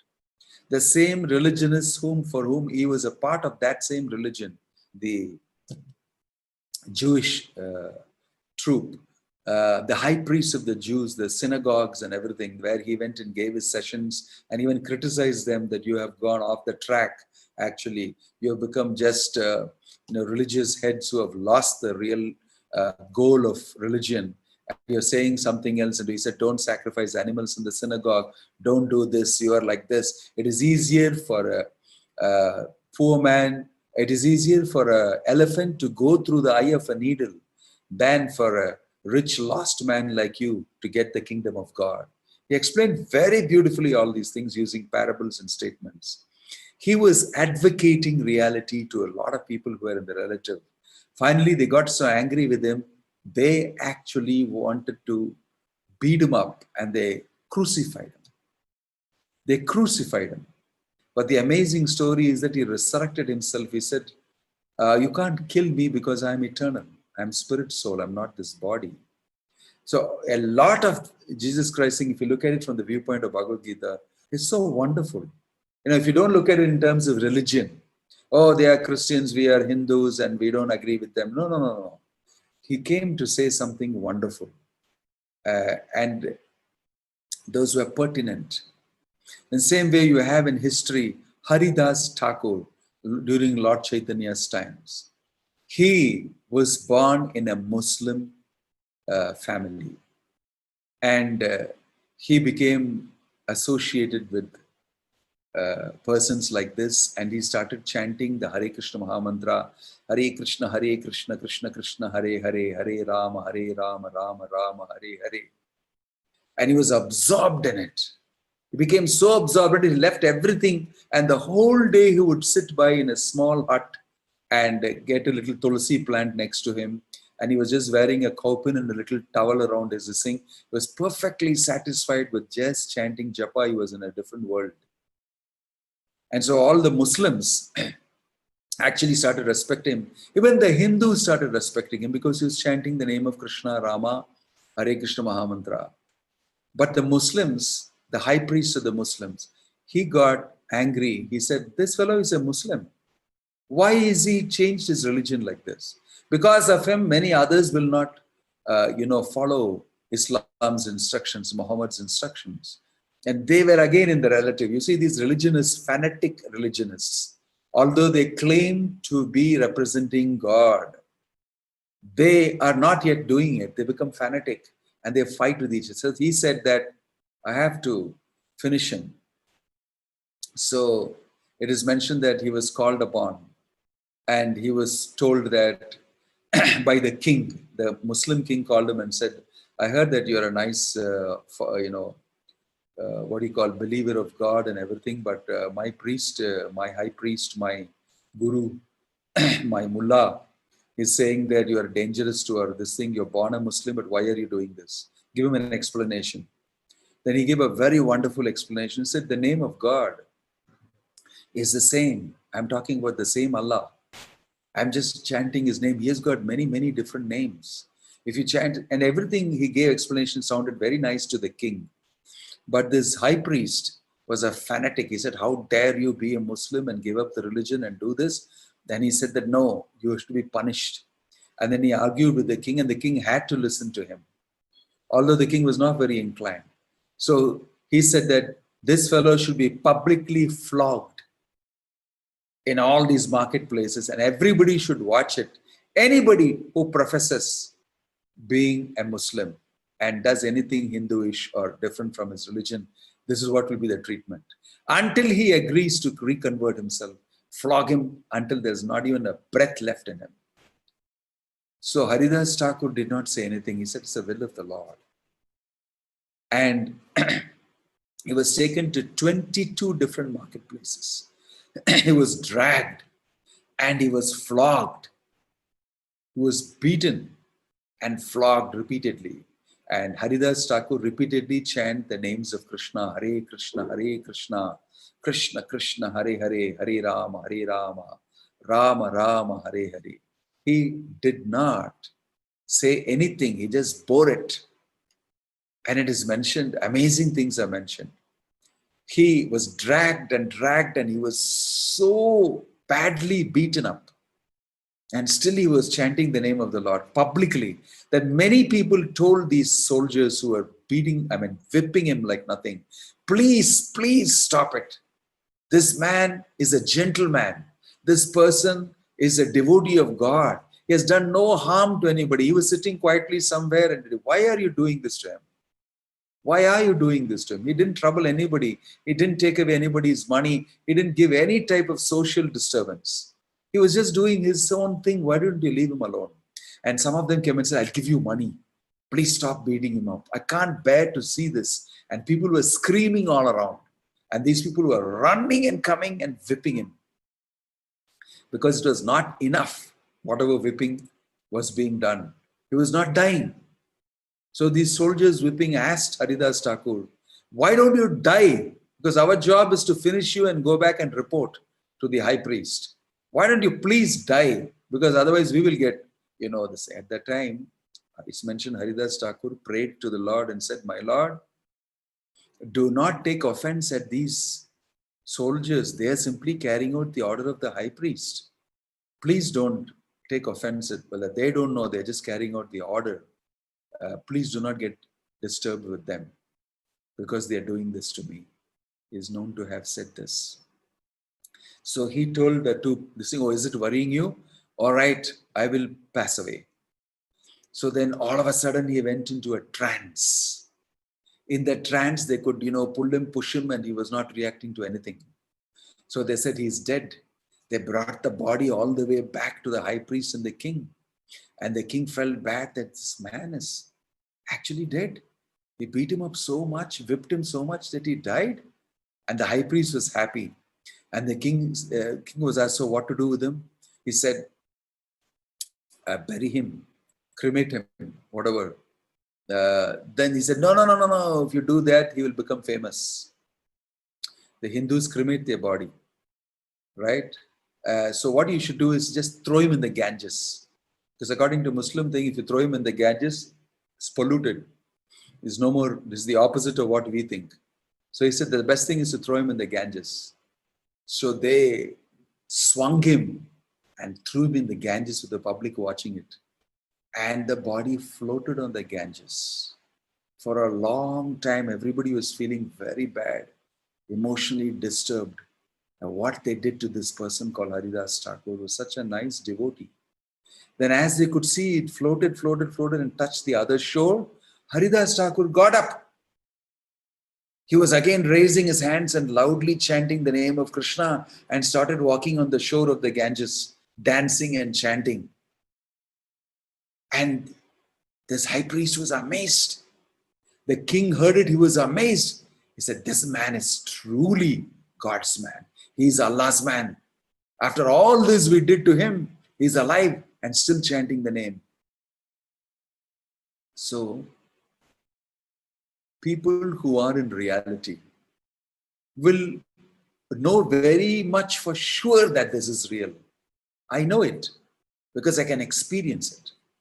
And the people who are in the relative will always punish them. You have stories and stories of these type of instances, right? But they don't get affected by it. Like Prabhupada is saying in the purport, Jesus Christ was not affected by it. Haridas Thakur was not affected by it because he was fixed, sthita prajna. This is what will come about if a person is firmly situated in his identity as spirit soul. Mama ivam sa jiva loke jiva bhuta sanatana. You are all eternally my part and parcels. This is reality. You see, a mind doesn't allow us to agree. A mind is always attached to everything in matter and material world and possesses. It's a mind that stands in between the modes of material nature acting. So we should at least know this in knowledge, in theory, and we should see it, start seeing it like that. This is the world of the unreal. I belong to the real, to a different paradigm. Smaranityam anityatam, like Chanakya Pandit said. Then at least you can say you're in knowledge. You may not be fully practicing it, but you're in knowledge. One should be thoughtful about the things happening to him in his life, what's happening in this world. And Haridas Thakur was situated in a reality. That at that time, Chaitanya Mahaprabhu had not yet come to this world. he came, appeared after. Then he told Haridas Thakur, do you remember that you were beaten up and you were flogged and whipped in 22 marketplaces? At that time you prayed to me that they should not be harmed. It is I who took all this flogging on me to protect you from that flogging. And Lord Chaitanya showed his backside, all whip marks. And that is why Haridas Thakur was still able to dance and chant after all that flogging. He didn't feel it.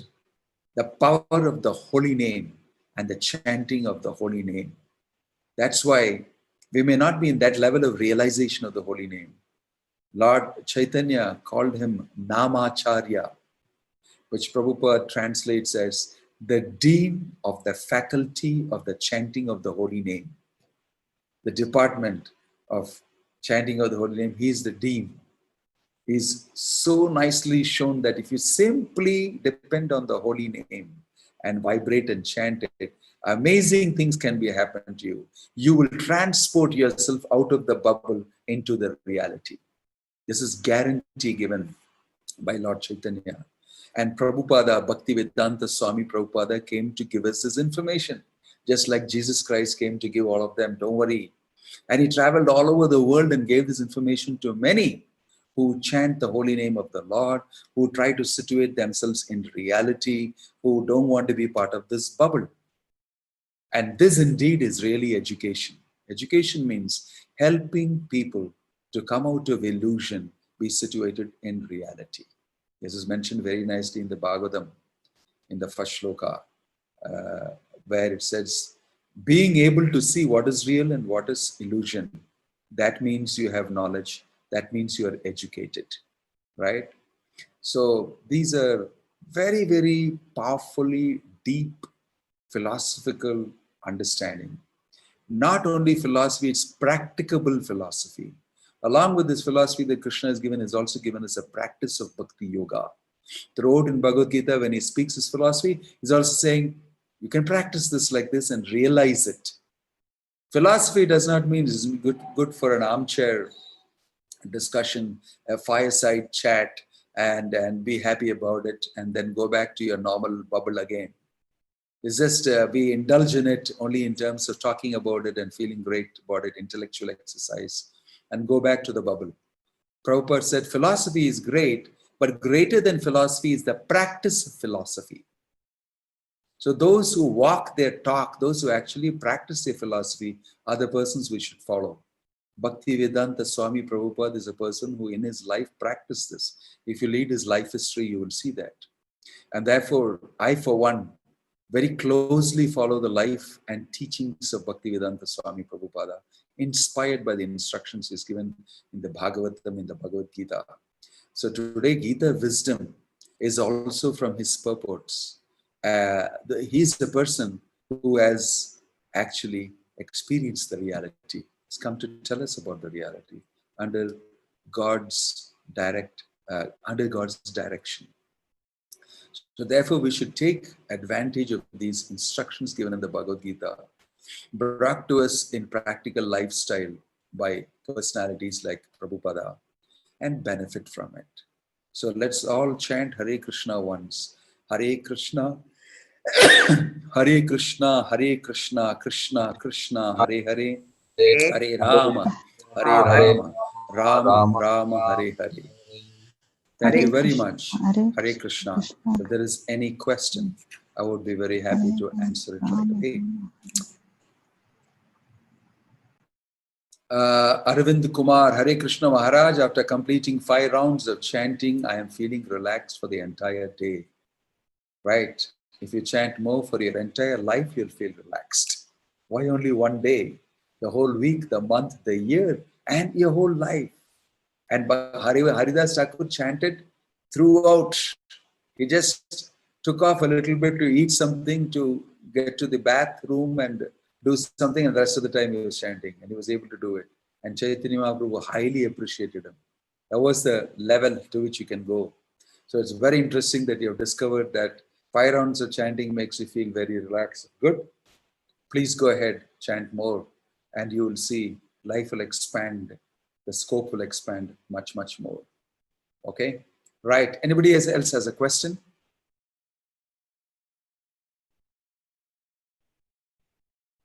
Anybody else has a question? There is a question in the chat, Maharaj. Yeah, sorry, I had not put my this thing on. What did you say? There's a question in the chat, Maharaj. I just answered the question. Oh, that's okay. Anjana, Maharaj, night for materialistic is awakening for self-realized. Is that same as when Prabhupada hardly slept and was translating the literatures? At that time of us, all of us sleeping. Is that correct, Maharaj? Well, that's a very literal translation of it. The sloka goes beyond that to explain more, but that is maybe on our level. Prabhupada was spending hardly 1 or 2 hours sleeping every day. It's a fact. People watched him. The whole night when others were sleeping, he was translating these books, Bhagavad Gita and everything which we are reading. You're right. And in the morning, he would take out his walk when the sun rise. And during the walk, he would defeat popular philosophical theories which are atheistic. What is the scientist saying? What's the newspaper saying? What's the politician saying? What the philosopher is saying. And he would, anything atheistic philosophy, he'll use the Bhagavad Gita and the Bhagavad and destroy it. And they will pose, they'll have a devil's advocate type of a position, and Prabhupada will defeat them. And then he'll come back and give the Bhagavatam session in the morning after taking darshan of the Lord, Darshanarati. Then he will, explain to them Bhagavatam. Then after that, he will go about meeting devotees, writing letters to his mission all over the world, and giving advice and counsel, and solving many problems, and then establishing projects, publishing his books. Many things he would do the whole day. And evening, mostly there'll be a program. Morning, there is a program. He would meet with so many VIPs, everybody coming the whole day.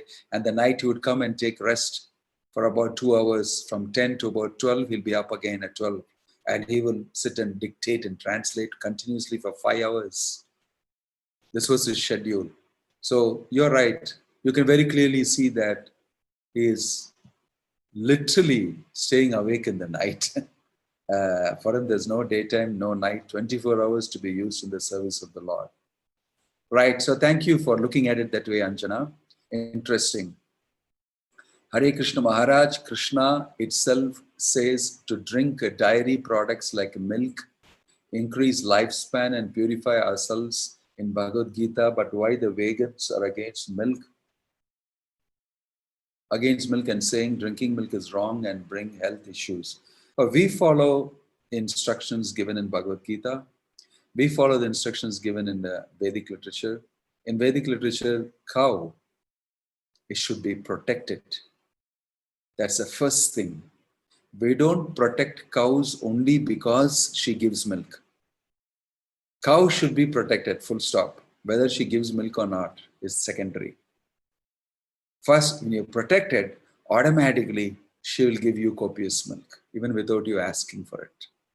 That milk is very important in Vedic culture. Why? From that milk you can make curd, and from the curd you can draw out butter, and from the butter you can make ghee. And ghee was used in all the sacrifices. Every Brahmana had a cow. Why? To produce ghee, which he would use in the sacrifices to propitiate Vishnu. Annad bhavanti bhutani parjanyat anna sambhavaha yajñat bhavati parjanyo yajña karma samudbhava. So yajña had to be performed by all these important people, brahmanas and sages and everybody. So they all had cows. And in the so doing that, the cow's milk is drunk. Milk is so nourishing and highly filled with all the minerals and all the proteins and everything else that we need for this body. Especially children, they need for their growth and everything, milk. So the Vedic culture, we drink the milk of the cow because the cow is giving it for you to drink. That's the way nature is set up. That's the way Krishna has set it up. Krishna drank the milk of the cows in Vrindavan. Krishna ate the butter with great relish. And in humankind also, he asked us to look after mother cow. Right? So the problem is, It has not been done. Cows have not been protected. Extreme harm has been done to them. And then there are some people who feel bad about it. And then there's an extreme philosophy now, the vegans saying, don't kill, don't even touch the milk that's coming. That's meant for the calf. Actually, the cow produces much more milk than the calf will take normally. And that excess milk only we use. We also have cows here in our temple, and we make the calves drink all the milk that they need. And excess milk is taken and offered to the Lord, and we make all sweets and everything and distribute it to people. Right? So vegans have a good philosophy because they are non-vegetarians, but I think they are extrapolating it a little too much. But I don't mind it because at least they don't eat meat. So we have restaurants all over the world, in many places, and some places we serve vegan food, which means it's devoid of anything to do with dairy. We serve vegan food because they like to come in and they'll take prasadam. So they are good in one sense. At least they don't kill the cow and don't eat meat, and they are very conscious about it. But in human society, we know milk is very important and we use milk. Okay? Right. Who's there? Pramila Krishnan. Maharaj, people often comment, if we are spiritual, we shouldn't give importance to external appearance, dress, jewelry, etc. Your take on that? Well, if we are spiritual, doesn't mean we should be naked and roaming around like sadhus in the Himalayas or something. We have a social situation, we have a social structure, and we have to be sane, accepted in society. For those type of things, we need to do certain things. You can say that don't deck yourself so much and waste all your money and, looking after your external, situation alone. That is maybe wrong. But basic requirements, you have a decent appearance, all these things are allowed. We do that. Prabhupada said, first dress and then address, he told his preachers. He said, be properly clean looking, nicely shaved, and present yourself nicely. Otherwise, people will think you're a mad fellow. Nobody will come near you. If you grow all this beard and hang around like a jungle man, nobody will come to you. Society wants to see you in a particular way.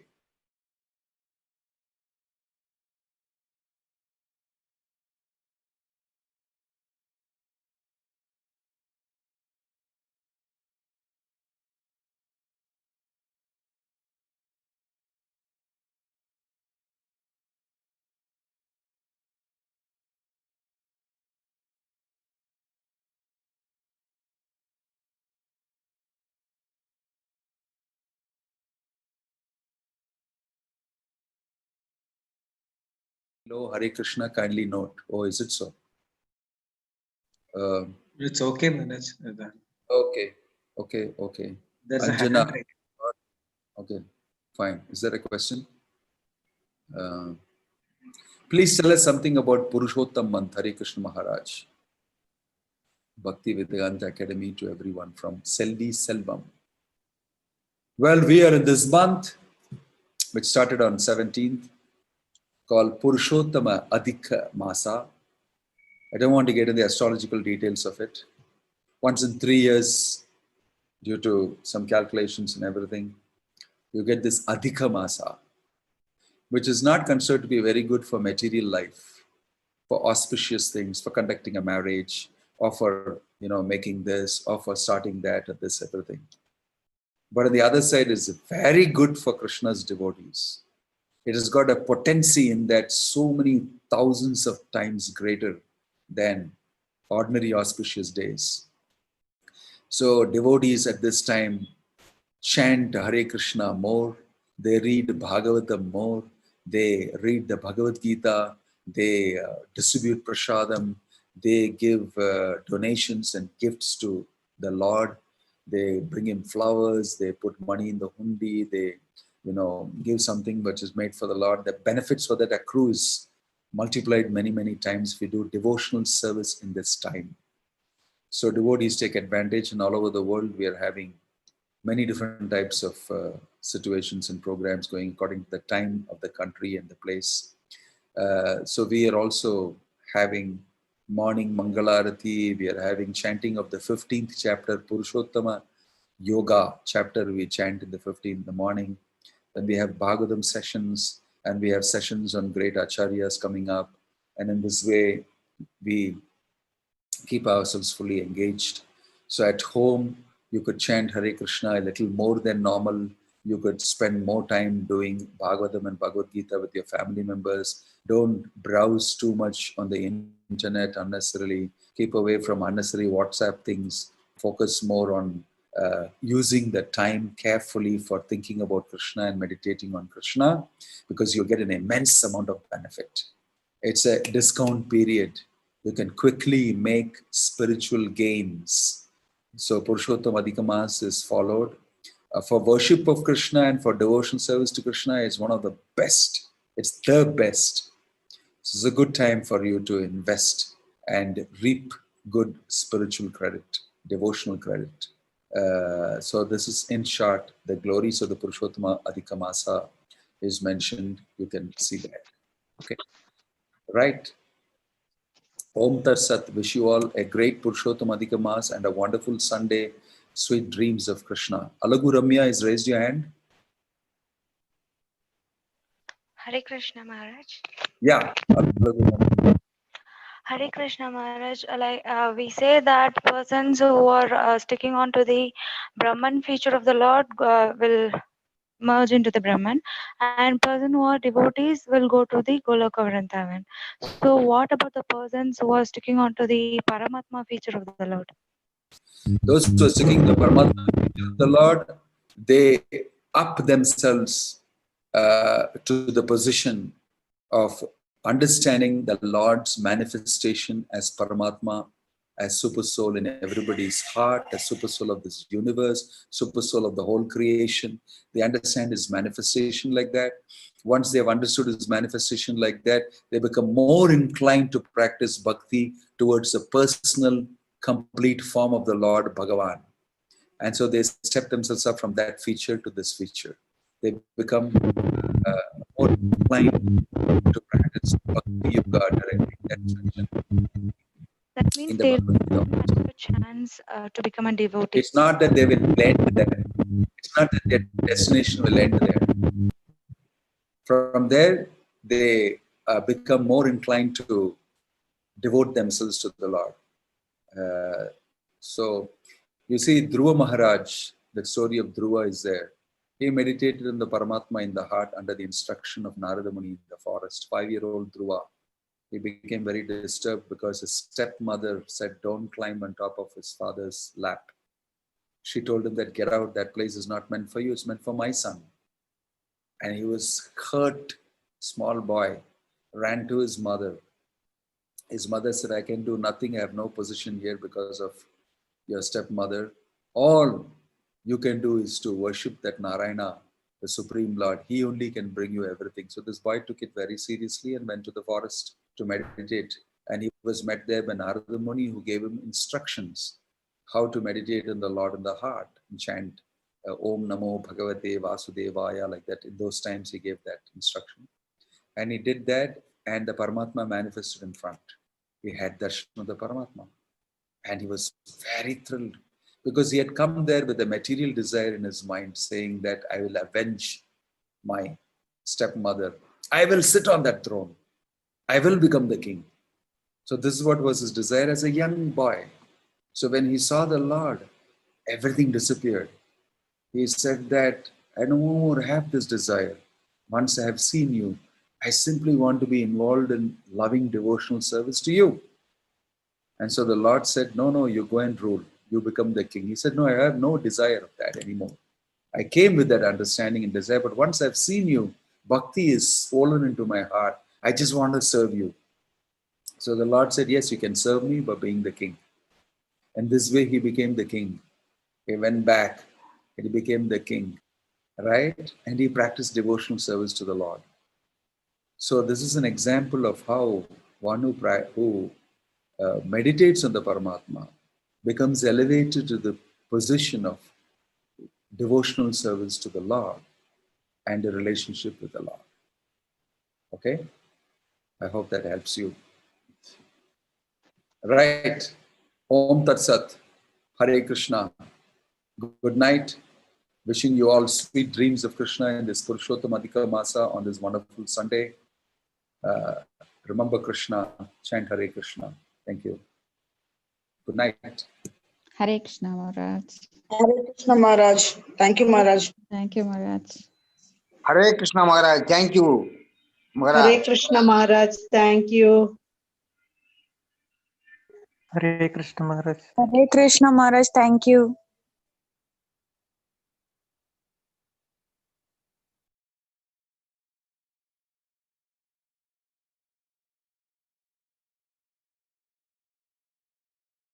Yes, chapter 3, text 14.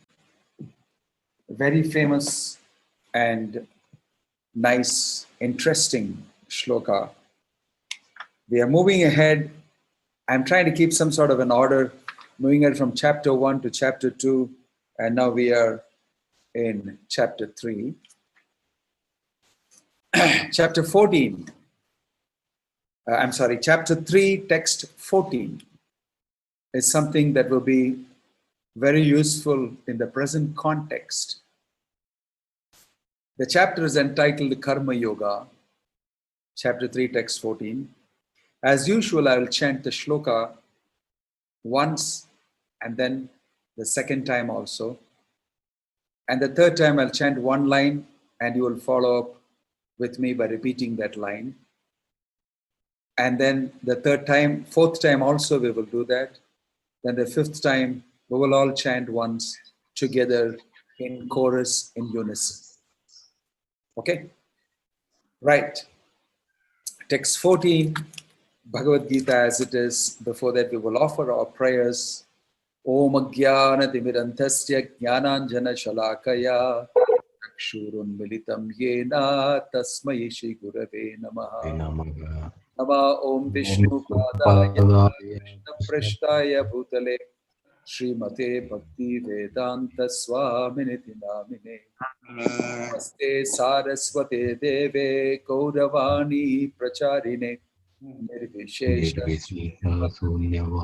Paschatya Deshatarine Jaya Sri Krishna Chaitanya Prabhu Nityananda Shri Advaita Shivasadi Gauranga Hare Krishna, Hare Krishna, Krishna Krishna, Hare Hare. Hare Rama, Rama Rama, Hare Hare. Hare Krishna. So, chapter 3, text 14 that we are going to read from. Annad bhavanti bhutani parjanyat anna sambhavah yajñat bhavati parjanyo yajñah karma samudbhavah. Annad bhavanti bhutani parjanyat anna sambhavah yajñat bhavati parjanyo yajñah karma samudbhavah. Repeat after me as I chant each line. Annad bhavanti bhutani Annad bhavanti bhutani parjanyat anna sambhavah parjanyat anna sambhavah yajñat bhavati parjanyo yajñat bhavati parjanyo yajñah karma samudbhavah. yajñah karma samudbhavah. Once more. Annad bhavanti bhutani Annad bhavanti bhutani parjanyat anna sambhavah parjanyat anna sambhavah yajñat bhavati parjanyo yajñat bhavati parjanyo yajñah karma samudbhavah. yajñah karma samudbhavah. Now all of us chant together once.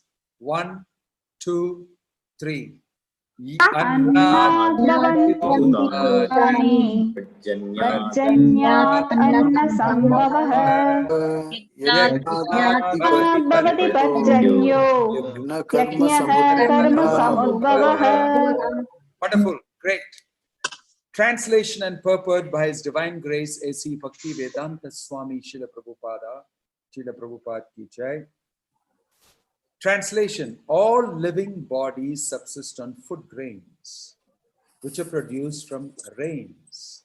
Rains are produced by performance of yajna, sacrifice. Oh, what happened? There's something wrong with the sprint. Its translation stops here. Why? I don't know. I think some line is lost. Oops, some printing mistake.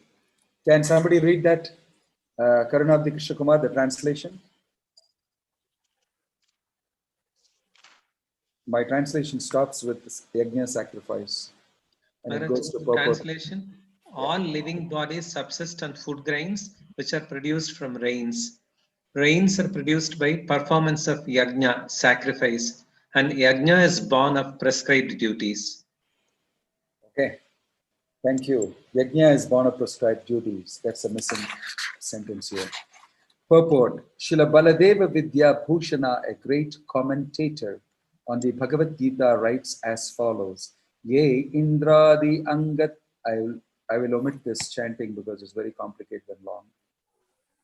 The Supreme Lord, who is known as the Yajna Purushaha, or the personal beneficiary of all sacrifices.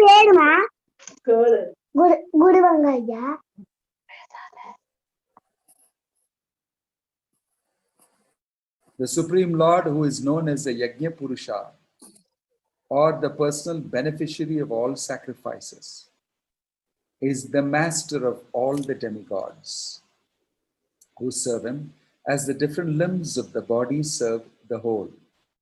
Demigods like Indra, Chandra, and Varuna are appointed officers who manage material affairs, and the Vedas direct sacrifices to satisfy these demigods so that they may be pleased to supply air, light, and water sufficiently to produce food grains.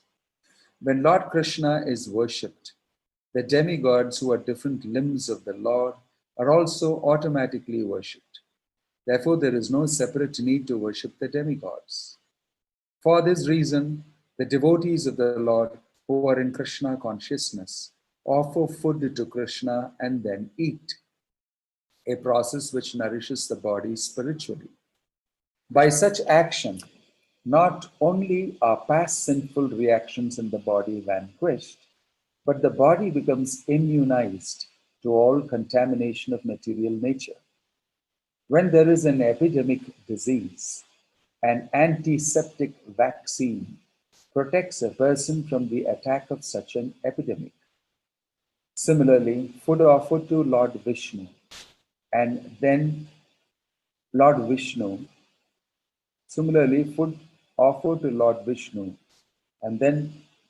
taken by us makes us sufficiently resistant to material affection.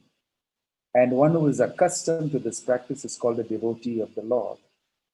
Therefore, a person in Krishna consciousness who eats only food offered to Krishna can counteract all reactions of past material infections, which are impediments to the progress of self-realization. On the other hand, one who does not do so continues to increase the volume of sinful action, and this prepares the next body to resemble hogs and dogs, to suffer the resultant reaction of all sins. The material world is full of contaminations, and one who is immunized by accepting prasadam of the Lord, food offered to Vishnu, is saved from the attack, whereas one who does not do so becomes subjected to contamination. Food grains or vegetables are factually eatables. The human being eats different kinds of food grains, vegetables, fruits, etc. And the animals eat the refuse of the food grains and vegetables, grass, plants, etc.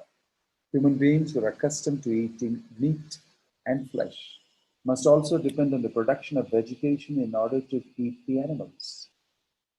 Therefore, ultimately, they have to depend on the production of the field and not on the production of big factories. The field production is due to sufficient rain from the sky, and such rains are controlled by demigods like Indra, sun, moon, etc. And they are all servants of the Lord. The Lord can be satisfied by sacrifices. Therefore, one who cannot perform them will find himself in scarcity. That is the law of nature. Yajna, specifically the Sankirtana Yajna, prescribed for this age, must therefore be performed to save us at least from scarcity of food supply.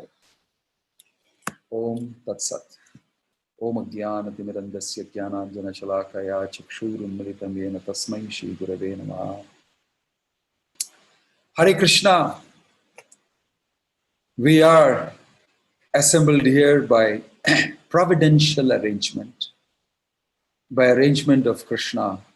I believe in it, that we are all getting together here and we are able to hear, discuss, and read Bhagavad Gita together. Unless it is ordained, unless it is arranged and facilitated by Krishna himself, these things normally don't happen. In much of the world, it doesn't happen. People are busy doing many other things, especially during this time of a massive calamity all over the world, the pandemic, and people have been taught various different lessons in this time of the pandemic. Not only that, there are many things happening. There are wildfires in California and in the western part of the United States, eating hundreds and thousands and lakhs of acres, burning it away. And at the same time, there is unrest in other places. Minds are disturbed in many places. Mental health is coming down in many places. There is a lot of confusion in the air. And there are many, many questions from many people on what's happening. So, reading and getting these advice from Krishna from the Bhagavad Gita is a very amazing service that Krishna is doing for us through the Bhagavad Gita. Although it was spoken 5,000 years ago, it is so relevant at all points of time. Why? Because it is speaking about the principles of good life. And the principles of life do not change as much as sunrise and sunset don't change. The same sun was rising when Krishna spoke the Bhagavad Gita, and the same sun was setting. And the same thing today is happening. Similar to that is Bhagavad Gita. They are principles about life. And here is a principle being brought out by Krishna. Annat bhavanti bhutani parjanyat anna sambhavaha. The way this world is designed is that all living beings are somehow connected to food grains. You will see there's a chain of line of things happening. But food grains have to be produced. Annat bhavanti bhutani. Bhutani means living entities. Anna means grains. Parjanyat anna sambhavaha. Parjanya means rains. And through rains, grains come out. Which means that it rains and you have planted and it grows. It's a natural arrangement. Krishna is not speaking about canals and agriculture and huge machines and fertilizers. None of these things. All these things are man-made. Without all these things, there is a system already functioning, a God-made system. Annat bhavanti bhutani. It's a law. It's a principle. Annat bhavanti. All living entities will finally need food grains in a chain. And for that you need rains. And how do rains come? Parjanyat anna sambhava. Yajnat bhavati parjanyah. By performing sacrifice, rains come. And where is the sacrifice given? Yajna karma samudbhava. This is a particular type of karma. And it is given in the Vedic literatures. That is given in the next shloka. So there is a cycle. There is a wonderful, nice system set up that Krishna is, food will be on your table if you do this. What is that? If you facilitate the rains. How is that? By doing yajna. Where is that given? In the Vedic literature. Prescription is given for you. If you do this, all these things will happen. All you need to do as a human being is to perform yajna. If you perform yajna, rains will come. Grains will grow. You will get food on your table. Animals and all of them will also get grains, leaves, there's everything. And the whole kingdom, animal kingdom, and all other living entities also will survive. Right? So the key is the human beings need to do yajna. What is the meaning of yajna? Parjanya means rains. Grains, we know, we are eating that every day. Human beings live on grains. Their body, their every aspect of their subtle body and their gross body, which means the gross body means the bones, the marrow, the skin, the ants, the legs, the digestive function, the reproductive function, the mobility, sight, senses, everything, this whole machinery requires as fuel grains. Annad bhavanti bhutani, you subsist on it. Right? That works. And also there's a subtle body, the mind, the intelligence, and all of that also becomes adjusted, the prana, everything gets adjusted. And why? So that you will be in good form, so that you will be at good peak performance, so that you'll be at your best version. You'll be at your best version. Now, when you don't do these things like this, you won't have your best version. You will be mentally sick. You will be disturbed. Your intelligence won't function properly. Your body will be subjected to various types of diseases. You'll have to rush to the hospital regularly, be under medication. And then from medication, do this, many things. So the principle should be adhered to. It's not that without adhering to the principle, without knowing the principle, you live a life and you have a particular lifestyle, and that creates a disturbance in your physical body, in your mental health and everything. And then to patch up that, you do further things, and then to patch up that, you do further things and further things and further things. But if you follow this principle, you'll get the best version of yourself. Now, incidentally, talking about version of yourself, technology has progressed further. We were hearing for some time about artificial intelligence and our intelligence embedded into a machine learning, and then robots performing with software in it, algorithms written and tested and everything, and then operated. Machines performing like we do, almost, pretty good. Now there's another aspect to it. Why not we are making technology happen and putting some of our self into the machine?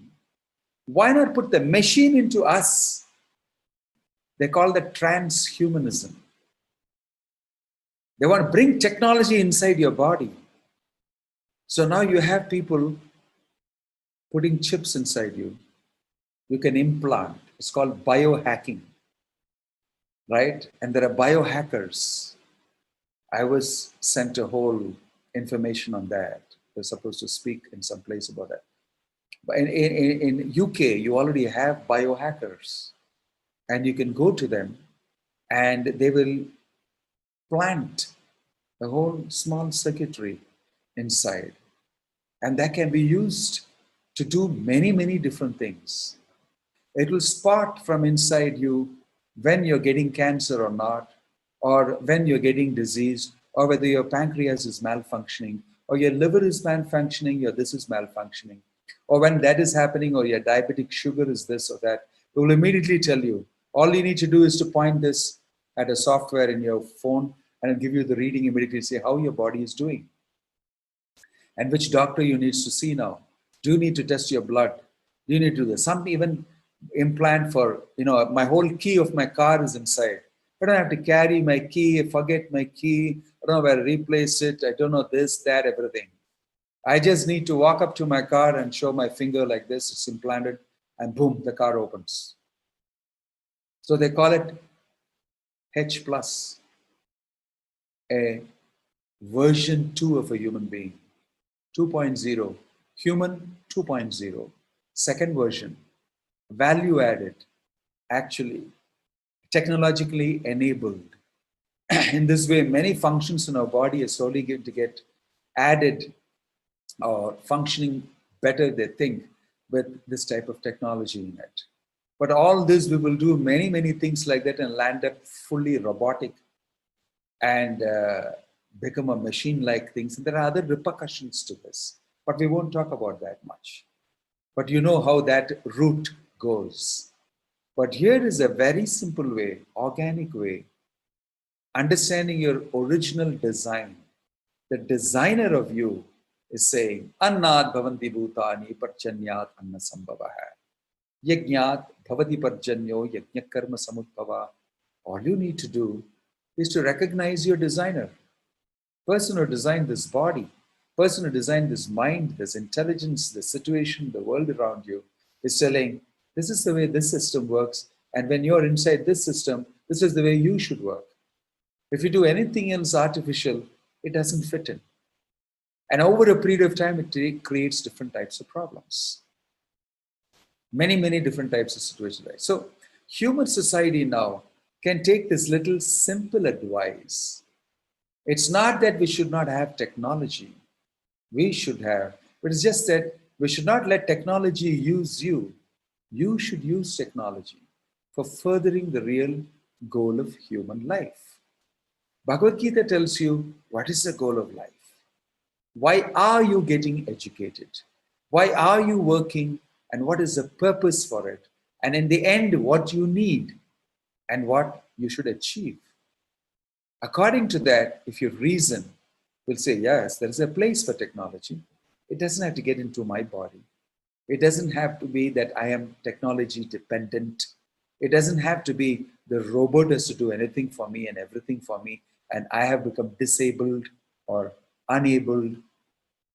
No, we use the full human potency, the full version of ourselves, naturally, organically, and in that way we remain full and complete, and it makes us very natural, easily, comfortably oriented towards moving ahead in life, with no other side effects, with no other types of difficulties in any way whatsoever. So this simple cycle, designed by the Lord, designed for our welfare, says, perform sacrifice. And in those days, different ages, different types of sacrifice were placed at different times. So when the whole creation started, the type of sacrifice was sit down and meditate. People had long spans of life. They were very sattvic, very pure, very, very nice lifestyle. It's the beginning. And so everything was fine. So dhyana, Kriteya dhyayato Vishnu. They meditated on the Lord. That was the type of sacrifice. Tretayam yagato makai. The next age was Treta Yuga. In Treta Yuga, they performed these huge sacrifices. They laid these big, fantastic sacrificial places. And they had this very, very capable priests, various different levels of priests.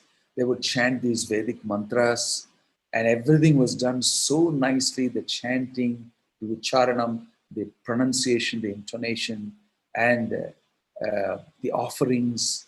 Everything was so piously done with penances and everything, that the Lord will become pleased and appear and give everything that they need. Tretayam yagato makai, dwaparye paricharyayam. In Dwapara Yuga, the Archa Vigraha, Murti of the Lord, the beautiful deity of the Lord, was worshipped as the main form of sacrifice in huge, wonderful temples that were built. Some of the remnants of those temples we can see nowadays. It's a fantastic, opulent, very, very rich atmosphere made by the kings who are very pious, and they built these beautiful temples. Even today, if you go to Brihadishwaran temple in Tanjavur, if you go to Srirangam temple in Srirangam, Trichy, if you go to any other of these Padmanabha Swami temple in Trivandrum, you will see these ancient temples, very solidly built with stone. And the architecture is so intricate, such wonderful engineering, and nice pathways, nice atmosphere created. And you will see inside the sanctum, the Supreme Lord situated very beautifully and decorated. And in those places, the Lord reciprocated with the devotees in his Archavigraha form. You know about Padmanabha Swami temple. I was for a long time doing a lot of activities there for our organization, preaching to people, teaching Gita and all that. I knew the king, Travancore king, very closely, and their family members. And the Travancore king there is called Padmanabha Dasa. In the parampara of the kings, they had surrendered their crown to the king at his feet and said, "You are the actual king, my lord. We are simply your servants. If I occupy this position, it's only as a servant." They surrendered their wealth, everything to the Lord. And they all became known as Padmanabha Dasa after that. Padmanabha Dasa, and after that their names. Very pious, wonderful personalities. And this Padmanabha Swami has got a beautiful story itself. It's a Supreme Lord eternally situated there in Padmanabha temple. It's called Anantapuram, Ananda Aranya. It is mentioned in the scripture that the Lord eternally resides in Anandaranya, in this Thiruvananthapuram place. So there's a huge 18-foot long deity of the Lord. And it was covered with black, this thing, they thought it was black stone. But it seems many generations back, something had happened. The Muslims had attacked and everything, and they had sort of protected the Lord. This particular king whom I knew, for a long time, very pious king, would come every day to the temple and all that, and do his services. And one fine day, he had a problem with his instep in his feet as he was growing older.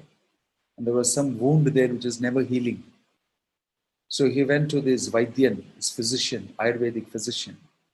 And for a long time he tried to heal it. It never healed for nearly 6 months, 1 year. So he said, "What is this? It's not healing." So he went to the astrologer also and asked him, and the physician together, and they had a big discussion. And then they took a prashna. And they said, "It's something to do with your service to Padmanabha. So why don't you," the astrologer and the priest and the family guru and all that said, "you should massage the instep of Padmanabha Swami." You know, his lotus feet is like that. If you got very beautiful darshan, you can get. His lotus feet, golden lotus feet plated, is kept. And then he went and he did that every day. Applied some very nice medicated oils and scented oils and perfumes on his instep of the Lord. And then afterwards, he told the pujaris also to do it. And they were doing. So sometime as they were doing, one fine day, a portion of that instep just came out like a block from the top. And inside they saw gold shining. They reported it to the king immediately. When they reported it to the king immediately came and saw and said, "Inside is gold. Maybe this whole deity is gold. It's been covered." He said, "Rip out all these outside covering." So they took out the outside covering in layers. It was, 1 inch thick in some places and more than that. Took it out. It was a mixture of some special substance which was covered. And then lo and behold, underneath was a golden, beautiful deity, plated with gold in many places. Eyes, ears, and nice kundalam coming down, earrings, and very beautiful looking. And the news spread like nothing. From all over the world, people flew down to take darshan of Padmanabha. was in full gold plated. I remember I was there at that time and a rash to take, and they lit a lamp and it was shining. The whole temple was filled and the Lord was looking so beautiful, covered, with kavacham in gold and, wristband in gold and all sorts of jewels, fingers full of rings and so much of gold on him. It was amazing. The Lord reciprocated with the king saying that you can remove this covering now, not required anymore. Then they checked the history of the temple and they went back to several kings during the Mughal time somewhere. They feared an attack or something and they had wadded at the whole covering so that it looks like an ordinary statue so that nobody will take it up, but it's fully opulent. After that, the story, some other things also happened and people, as is true in Kali Yuga, went off. In this way, the deity of the Lord reciprocated with the king. And the king was very seriously worshipping. What to speak of? This is recent times. In those times, the kings were very pious. And they built these huge, fantastic temples. And they had these pujas done for the welfare of the people. And the Lord was the center. That was a type of sacrifice. Krite yadhyayato vishnum, tretayam yagato makhe, dwaparye paricharyayam, dwapar yuga, this type of deity worship. Kalau tad hari kirtanat. In Kali Yuga, you do Harinama Sankirtana. This is mentioned throughout in the Shastra, in the Srimad Bhagavatam, you'll read that. Everywhere is recommended you chant the name of Krishna. That is the sacrifice. Yajnahi Sankirtana Prayer Yajantihi Sumedashaha. Prayen Alpa Yushasabhya Kalavasmin Yugejana. The Kali Yuga has got a lot of bad qualities. And it's mentioned in Bhagavatam also that Krishna Varnam Tusa Krishnam Sango Pangastra Parshadam Yajnayi Sankirtana Prayer Yajantihi Sumedashaha. That in Kali Yuga, Supreme Lord Krishna will incarnate as Chaitanya Mahaprabhu. And he will start the process of Harinama Sankirtana as the Yuga Dharma, as the method of sacrifice for the age. If you all jointly get together, clap your hands and chant the name of Krishna. Hare Krishna, Krishna Krishna, Hare Hare, Hare Rama, Rama Rama, Hare Hare. In unison, all of us together, if we do that, like we can do now and show you. 1, 2, 3. Hare Krishna, Hare Krishna, Krishna Krishna, Hare Hare, Hare Rama,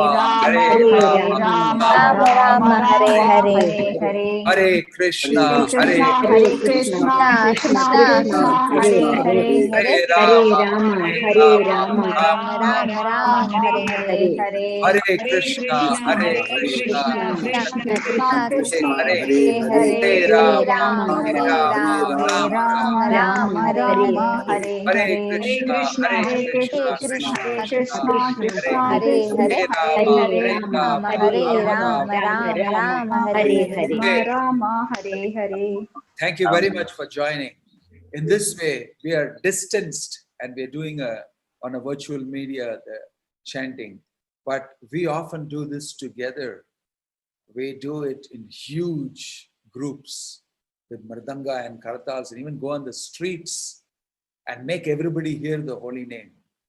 This is the Yuga Dharma.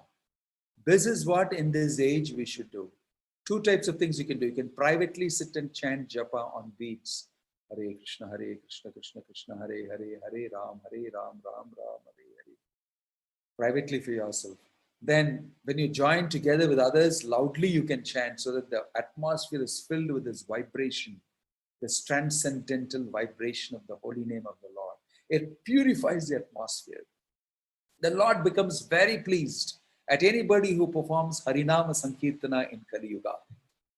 Either by japa or by loud chanting. By loud chanting makes you instantly feel very happy and high. Right? You can try this out and you will see it happens. Even within your family members, you can clap your hands like this and chant in front of the Lord. If you have a small picture of the Lord, even if you don't have a picture of the Lord, you can chant. You will see it instantly elevates you. This is the Yuga Dharma for this age. This is the Yajnahi Sankirtana Prayer Yajantihi Sumedashaha. Yajna for this age is Sankirtan. Yajnahi Sankirtana Prayer. Yajantihi Sumedasha. Yajanti means worship. One who worships the Lord like this by doing Harinama Sankirtana in this age of Kali. He's Sumedasha. Medhavi, is very intelligent. Sumedha means he's super intelligent if he does that in Kali Yuga. He becomes super intelligent. He becomes a person who is very wise. All these things are mentioned in the Bhagavatam. So in this age, if you do Harinama Sankirtana, rains will come. If rains come, grains will grow. If grains grow, we will have plenty of food. We'll have plenty of food.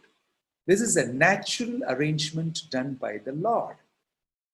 It is not really necessary to have an artificial arrangement, to go to work every day, to work very hard. Some people work 16 hours a day, 14 hours a day, earn some money, and then take that money, go to the shop and buy vegetables and grains with that money. Because it grows on the ground. Anybody can grow it with a patch of land. Why is it that we are going to work? And we find it very difficult to work also. We stay away from our family, away from our children, away from other things, spend long hours there, and we bring money. And with money, anyway, we buy vegetables, grains, go to the mall, go to this place, go to the vegetable shop, go to the grocery, and then we bring all these things and cook at home.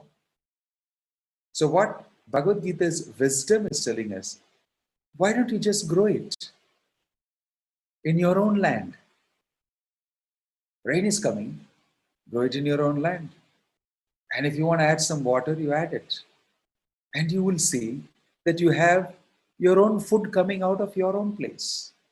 If you keep a cow and you can look after the cow, cow is a mother. Earth is also a mother. Both of them are mothers. There are 7 types of mothers.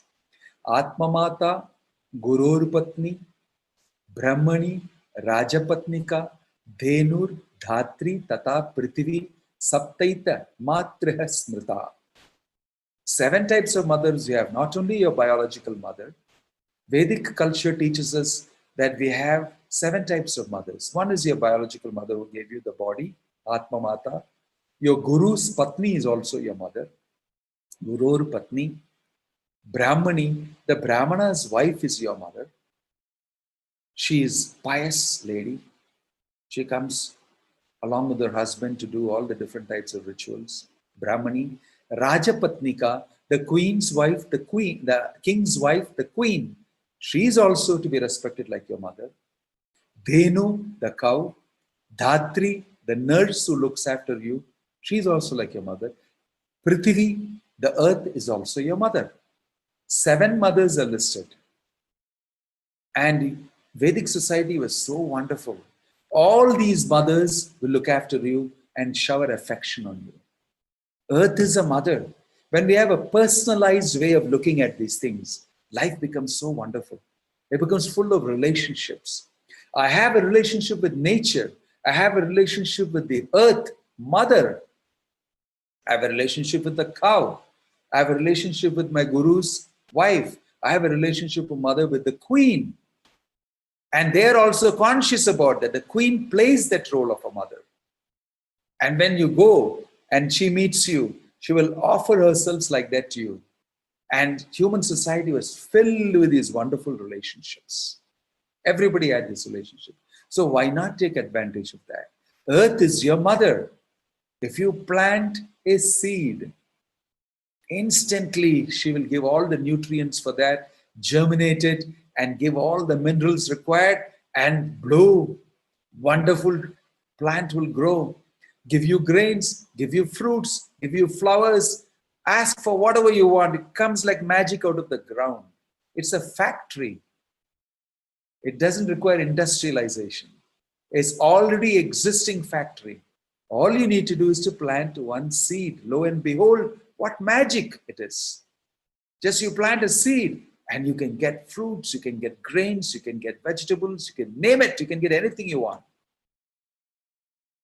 So that is the system being spoken about. We don't need to artificially create a parallel system and struggle with it. Try to manage it, patch it up with other things, this problem, that problem, patches, and everything tears apart. The natural thing to do. That's why many people now who understand this, not only in India maybe it's lesser, but in the Western world, they find this highly logical. Why should I do that? Why don't I cultivate from the land? Why don't I respect the cow? So in many places, they are making their own food. It's natural, free from fertilizers, free from pesticides, free from pollution. And I become strong, my children become very strong. All these things are being very, very deeply thought about. There is a design in human society already made by the Supreme Lord. All we need is to follow that. Then we can have a very simple, easy, comfortable life. We don't need to artificially do this thing. And human life will not be filled with this type of pandemics, this type of disastrous situations. Like Prabhupada says here, simply by taking the food out of the earth, clean it up and make wonderful dishes offered to the Lord and eat prasadam. That prasadam, which is offered in sacrifice, yajñasishta sinasanto muchinte sarvakil vishai bhunjate te tu magam papam ye pachanti atmakaranat. This is the meaning of civilized human being. He factors God into his life. He hears the instructions given by God. He follows those instructions. And his life becomes sublime. So this simple system that Krishna is saying, one shloka, annad bhavanti bhudani pachanyadana sambhava, the design is that everybody needs grains. And grains will come in this way, my dear Arjuna. If people follow this, there is no problem for food. There's no problem for food. India was like this only. Before the Mughals came, the Britishers came. So primarily based on agriculture. Agriculture is not some third-class, low-class occupation. It's a most sensible thing to do because directly you get food. And that's what we are all anxious about. If everybody gets their food, everything was in plenty. There was no beggar to be seen when the Britishers came. It is written in the minutes of Macaulay that I don't see any beggar here. Because it's very common to find food everywhere. Everybody had silos of grains. And everybody will go to everybody's house and there's plenty to eat. Fruits, grains, vegetables, and so many wonderful things prepared out of the grains and vegetables and fruits, medicines from herbs, that there's anything you want from everybody's house. And everybody would go to different houses and eat every day. It doesn't matter. Everybody was giving almost the same things, better things here. Kids will go here, there, and eat all over the place in the village. They'll go for a picnic here. We'll bring there. Nobody goes hungry. There is too much food stuff. Nobody can go hungry at all. There is no export. There is no hoarding. There is no money making. Amazing. They don't need us, actually. They don't even need us. They got food, they got their culture, they're very happy, everything is in plentiful. That's the civilization that was systematically torn apart. That culture was spoiled. With a plan, the Britishers did that. They said we should simply finish the backbone of the civilization, that is their Vedic culture. Tear it apart. Make them dependent on artificial things that we give. Give them industrialization, give them schools, give them the railways, give them this, turn their whole thing dependent towards this. Then only we can make money out of them. Economy. They introduced tea. Even tea they were not drinking before. When the Britishers came only, the tea came in. All these things are artificial. But people were extremely happy, free from disease. Because this is what they followed very naturally. And very easily they were happy, no worry. Nothing much. Rains will come, grains will come, We'll have plenty to eat, have plenty of free time to spend with my family members, with my friends. I do my yajna, my karma, my worship of the Lord. I have a lot of time. That's how human life should be. Relaxed, plenty of time to think about what Krishna said in Bhagavad Gita, perform your sacrifice, be happy. So the same model is available now. Gradually, if we can change it, this is the mission of Bhaktivedanta Swami Srila Prabhupada. He started the International Society for Krishna Consciousness. He said, I'm here to teach people the Vedic way of life. Simple living, high thinking. Live very intelligently, smartly. Cultivate food and live peacefully, happily. Smart living with everything that nature gives us. Spend your time talking about Bhagavad Gita, discussing the Bhagavad Gita, discussing about the law and everything. There's no great economy or anything actually required to develop. Unfortunately, we cannot do this in full steam now. So, in a compromised way, whatever we can do. You can simplify your life where you are and follow these principles. How? You can cook your food, offer it to the Lord. Prabhupada says here, it is a vaccine for the epidemic. The epidemic disease needs a vaccine, Prabhupada says here. Same way, we have an epidemic in this material world now. It's of a different epidemic. It's a constant pandemic. Forgetfulness of God is a pandemic that's been, long time there. And that pandemic can be cured by Harinam chanting and eating prasadam. You bring your food home, you cook it, you offer it to the Lord. My dear Lord, you are the original supplier of these grains, fruits, vegetables. I have made these nice, tasty offerings for you, with you in my mind. Please accept them. And you offer it to the Lord on a nice plate separately meant for the Lord. You chant a little mantra we can teach you. And you will see that you can take that prasadam and you can see your consciousness is changing. You're becoming more peaceful.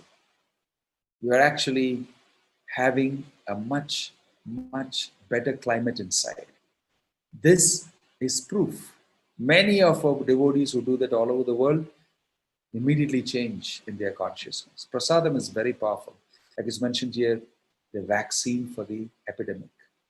We are all under this pandemic, a constant pandemic of forgetfulness of the Lord, a materialistic idea about life, gratification, and so many things we have complicated life with. The disease is very deep.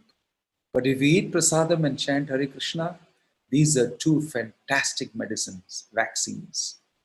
If you chant Krishna's name loudly in a group or alone, japa, you eat prasadam, you will see how your life changes within a span of a few months.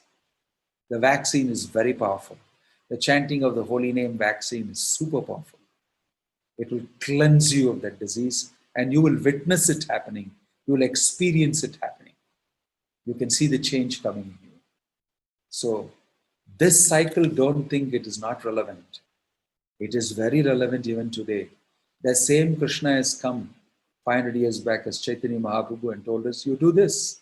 This is the best yajna, easiest yajna, specially designed for you Kali Yuga people.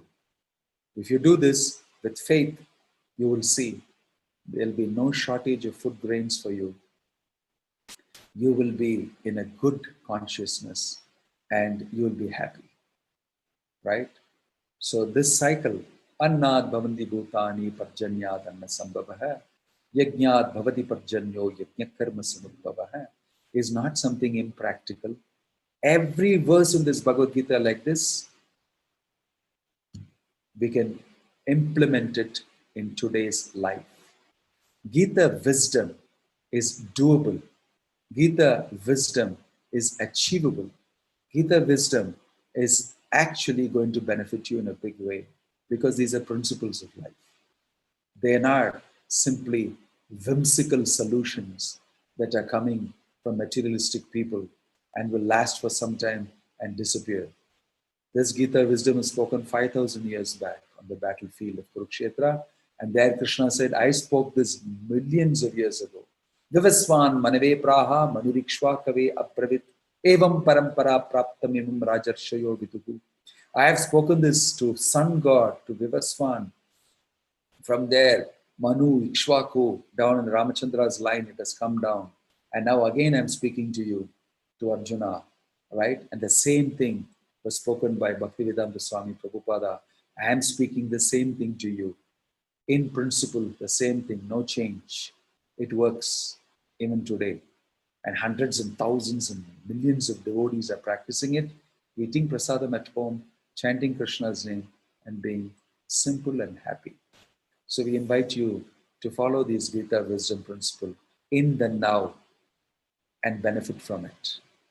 Hare Krishna, Om Tat Sat, Srila Prabhupada ki jai, Bhagavad Gita ki jai. Thank you very much for hearing with patience. I'd be very happy if you have any questions that I could answer to you. Shri Bhakti Vedanta Prabhupada from Ramanathan Purushottaman. Guru Maharaj Ji. Okay, it's not a question, it's a comment. Okay, fine. Anybody has any particular question?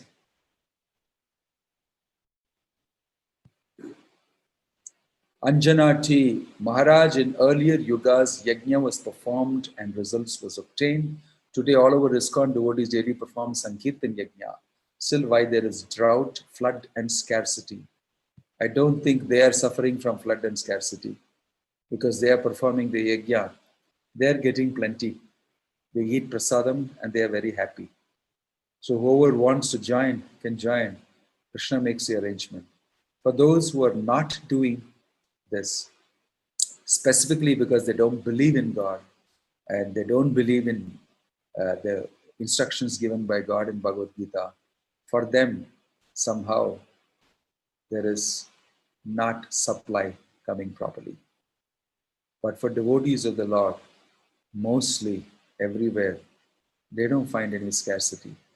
Krishna looks after them, provides for them. So if you also do it in your own house, with your own members, you will also be able to experience that. I am a sadhu, I joined the movement, I've been for 30 years here. I didn't go and take any job, nothing. When I came first year to South India, many places, I didn't have a place to stay also. I just stayed in some places here and there in somebody's houses, started doing Bhagavad Gita classes. Then I did lessons for students in schools. And then somehow or the other, I never bothered about anything. And people were calling me, giving me prasadam. They were giving me food stuff. They were, I could always see that Krishna is sending things for me. He's sending me clothes. He's sending me whatever I need. A vehicle, here it is. Why? Because he is speaking my word. I could directly see it's Krishna's arrangement. I have experience of it. I never went to any job. I didn't have any business. And I'm happy speaking Bhagavad Gita daily to everybody, so many people, and working in a community to speak Bhagavad Gita to others and follow the Gita way of life. And we have established a huge community of people. All this came from different types of devotees who wanted to give, because you're doing what Krishna is saying. And it is very, very valuable to human society. I want to support you. And so we utilize, and we bought land, we got building coming up. Now we have a huge project coming up, and many, many devotees are coming forward and doing many different types of services. I will give you something for building up this place. I give you the marble. I give you, the cement required for this. I will give you all the steel required for this. I want to give you all the furniture required for this. I want to help you with the landscape. I want to lay the road, like the different people are coming and giving. I didn't ask. I just keep talking Krishna's instructions. I chant Hare Krishna. I engage in Kirtan. And I just pray to the Lord, it's your place. If you give us an opportunity to do this service for you and build a place, then many more people will come here and learn the science. And we will be happy, and we would love to do this. So Krishna is sending many people. That's it. That's it. That's what we are doing. I did not specifically, I'm not asking that you should also do that. I'm just giving you proof from my own experience. So although there is pandemic, everything everywhere, we are looked after by Krishna. Right? So this is the way people lived. It's not only me now. This is the way people lived in India. You go to the villages even now and see some places, they live like this only. They live, depend on the rains. They look at the clouds, they pray to the Lord, and they wait, they do some little puja here and there. They wait, dependent on the Lord only. Dependent on the Lord only. But if they are into sinful activities, if they are slowly degrading, then things become different. Then things become different. Then the demigods don't supply. If you don't do the proper yajna and sacrifice, they also don't like it. So there's a cycle which we need to follow in civilized human society, and things will happen. Okay? Right. Any other question or comment? Sharada Sairam has raised her hand. Is it because she wants to? Hare Krishna Maharaj. Yes. Thank you so much for that illustrious lecture. It was wonderful to listen and hear from you always. So the philosophy of Gita is wonderful, and it's we agree with every single word that it says. But oftentimes when we are in that situation where our plans are frustrated, and we know that it's Krishna's will, it's so difficult to sort of fall back on that philosophy and really live it. So what are some of the practical tips that can help someone live the philosophy rather than just read through and browse that theory? Yes. Raj. Yes, thank you very much for that very practical question, Sharada. The point is that nothing changes immediately. We are sold out. We have invested our faith and everything in a particular system, in a particular economy, in a particular lifestyle, in a particular way of living. And we are addicted to it also. Not only attached, but we are addicted to that way of living. And that way of living is also creating a lot of problems. There are repercussions, and serious repercussions at that. And people are wondering, where did we go wrong? The problem is, on one side, you have this Gita's instructions, and one side, you live a particular type of life, which you're, used to. And here is a model that's been given to you from Bhagavad Gita, and you try to follow it to some extent, at least instruction-wise, like you're saying, I read the theory of it, but how is it possible to fall back on this in difficult times? There are two things. You don't have to do it all alone. You're not supposed to do it all alone. That's why Krishna is telling in Bhagavad Gita, Tat vidhi pranipatena pariprashyena sevaya upadekshanti te jnanam jnaninas tattva darshina. He says you approach a guru, a bona fide person who's coming in this line, in this parampara, and his guidance is necessary.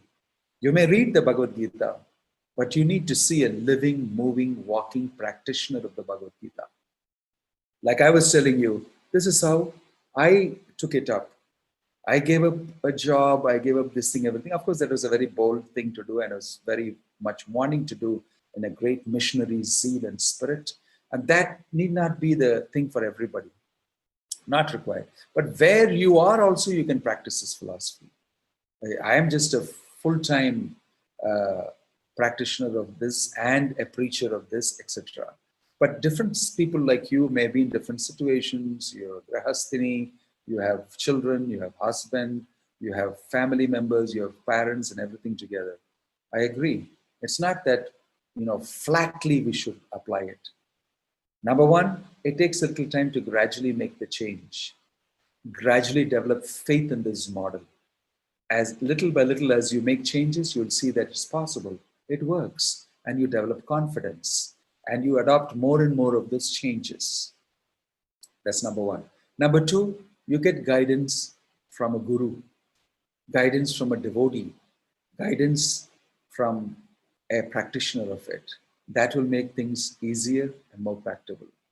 And when you have a difficult situation, then you know that this will also pass. This situation will also pass. Why? Because I depend on the Lord, and what best I can do, I would do. And that will pass, and you'll see that you'll be back in that good situation of depending on the Lord. So situations come to us. That's one thing. Your particular question is to do with a situation comes in which is difficult, how to fall back on this. Otherwise, it's easy for me to manage and depend and feel full faith in the instructions of Krishna, because not much of a commitment from my side is really required as an investment. True, you'll be tested, fine. And those tests, Krishna also gives you the strength to overcome it if you depend on him. Matchitta, matgatta prana modayanta parasparam.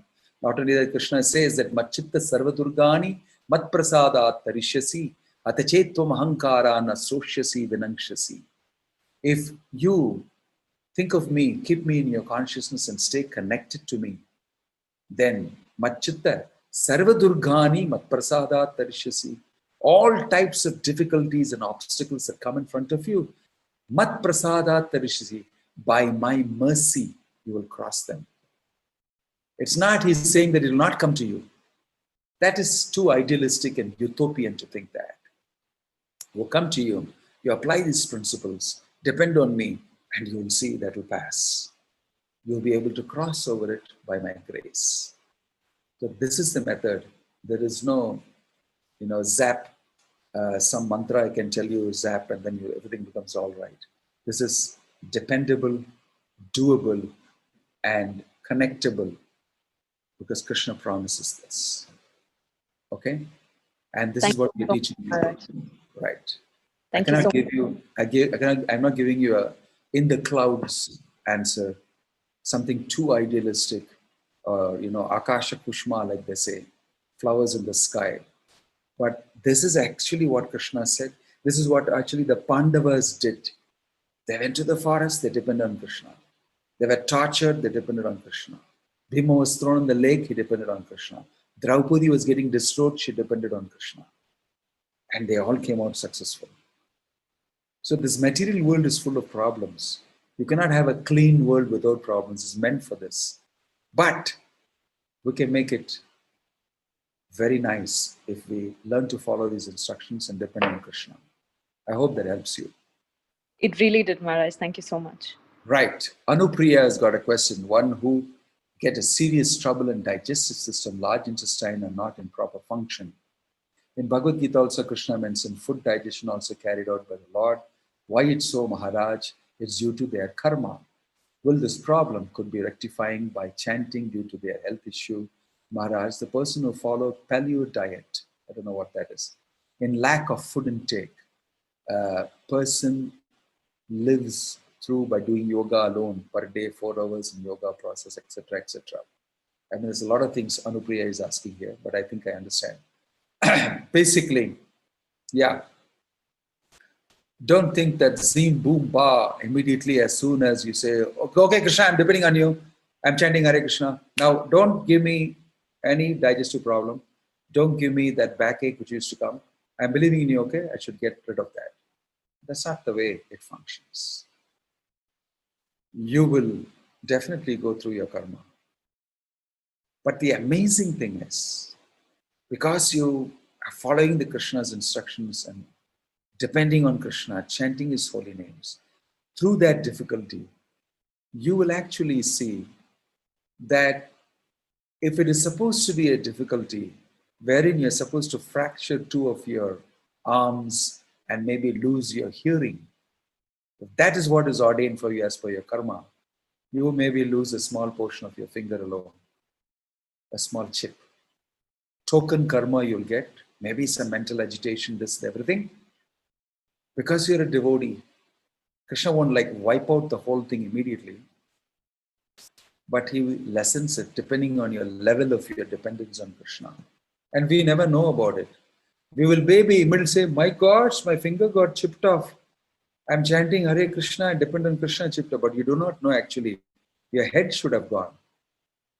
You should have lost your life, but only these things happen to you. That is the way devotees understand. So when you have a little digestive problem, fine, go to the doctor. Go to the doctor. That's what you should do. Immediately attend to it and show to the doctor, take the medicine, you will get cured. That's it. It's not that it's, Krishna sanctions it doesn't mean that without going to the doctor you should get cured. No, you follow the process. What needs to be done for your health, you do. Go to the doctor, follow the diet, follow this, everything, and depend on Krishna. And it is He only who is present in that medicine. He only is facilitating the cure for you. And it happens to you. So it just merges nicely into it. Live a normal life. Add and factor Krishna into it. And many things happen to you which you may not even know. But you will feel comfortable and safe. And many times Krishna will make you know that this is happening because I am interfering in this way. And courses will be changed. This will have an experience. So continue to chant Hare Krishna. And we are not chanting Hare Krishna and becoming devotees of the Lord to get rid of material problems or health problems alone. We are asking something much greater from the Lord. Like Kulashekara Alva prayed. I don't want to ask you for any of these things, my Lord, because that will come by my karma anyway. There's no point asking you. What I want to ask you is what you can really give me is devotion. Because once I have devotion, none of these things can touch me. And you can give that to me. So my prayer is not for relieving me from my backache and from my digestive problem and everything. That's part of life. As long as I got this material body, something will keep going wrong with it. What's the use of praying for it? It's defunct from the beginning. It's better I pray to you for your shelter, for pure devotion to you, and to want to be your bhakta. Then you'll see automatically Krishna will take care of everything else. When Sudama went to Krishna, his wife sent him and said, you must go and ask for this. He was not even remembering to ask. He was so happy seeing Krishna and so happy having to get his opportunity. And he came back. Krishna had already given a mansion to him, even without him asking. Even without him asking. So these things we don't ask. We ask something far, far more valuable. Why ask for all this small, cheap stuff? You should know what to ask. And because you should know what he can give. That is what Bhagavad Gita is telling us. So automatically these things will be taken care of for a devotee. That is his faith. Okay? Alagu Ramya, we read that Krishna's parents are eternal. And we also read they were Prishni Sutapa and Kashyapa Aditi, Vasudeva Devaki. How to understand this, Maharaj? Why? Krishna's parents are eternal. Because he is eternal. He is eternal. He has eternally parents in Goloka Vrindavana, Yashoda, Nanda Maharaj. He has Devaki and Vasudev in Mathura. So, just like you and me, Krishna also has got a house. He has got his own place, Goloka. He's got his own friends, cowherd boys. He's got his pet animals, cows. He fools around with the girls there a little bit, the gopis. All these things he does. But the flavor, the taste and the experience is very rich, filled with devotion and bhakti, right? So all these things are true. Krishna is eternal, his parents are eternal, his pastimes are eternal. Everything about him is eternal because he is absolute and he is eternal. And if we associate with him, we also get transposed into that eternal realm. And we also achieve our eternal position in relation with him. We also have an eternal relationship with Krishna. We can achieve that. This is Krishna's teachings. Okay? Right. He is the origin of everything. Yeah. He is the origin of everything. Prishni and Sutapa and Kashyapa and Aditi, Vasudeva, how to understand this? Hare Krishna, Maharaj. Yeah. Maharaj, my question is like we say that he is the origin of every living entities. At the same time, we say that he has eternally his parents and friends and all those Nitya Shakas. I couldn't correlate between these two. Well, he is the origin of everything and everybody, no doubt. That is his position as the root cause, the Janmadhyasya yataha, everything coming from him. He's the source, he's the absolute. This does not mean that he cannot manifest from himself other great, personalities with whom he can enjoy a relationship. So it's mentioned, Eko Bahu Shyam. He is one only, but he becomes many in order to enjoy. So from him first comes Radharani, Balarama. From Balarama comes the Purushavataras, all the Vishnus. They create the material universes. And then in the Narayana planets in the sky, he is assuming various Narayana forms in Vaikuntha. And there are eternal residents in Vaikuntha in the spiritual world. And with all of them, he has relationships and everything. He expands into many. And all these eternal positions are his expansions eternally. And they're always existent like he. Only in the material world, it comes and goes. It's temporary. It's created, annihilated, and living entities go there temporarily and get temporary bodies, and they are back again and forth again, back, forth again, like that. And that's why liberation means going from here and joining the eternal kingdom of the Lord. So it doesn't mean that because he's the source of everything, he cannot be the source of all these personalities who are permanently existing in Vaikuntha. They give him pleasure. He gives them pleasure. They're in the service to him. They're in the service to him. And this way, there's a very beautiful atmosphere that is permanent. Okay. Any other question or comment? Thank you. Hare Krishna. Srila Prabhupada ki. Have a wonderful day, wonderful night.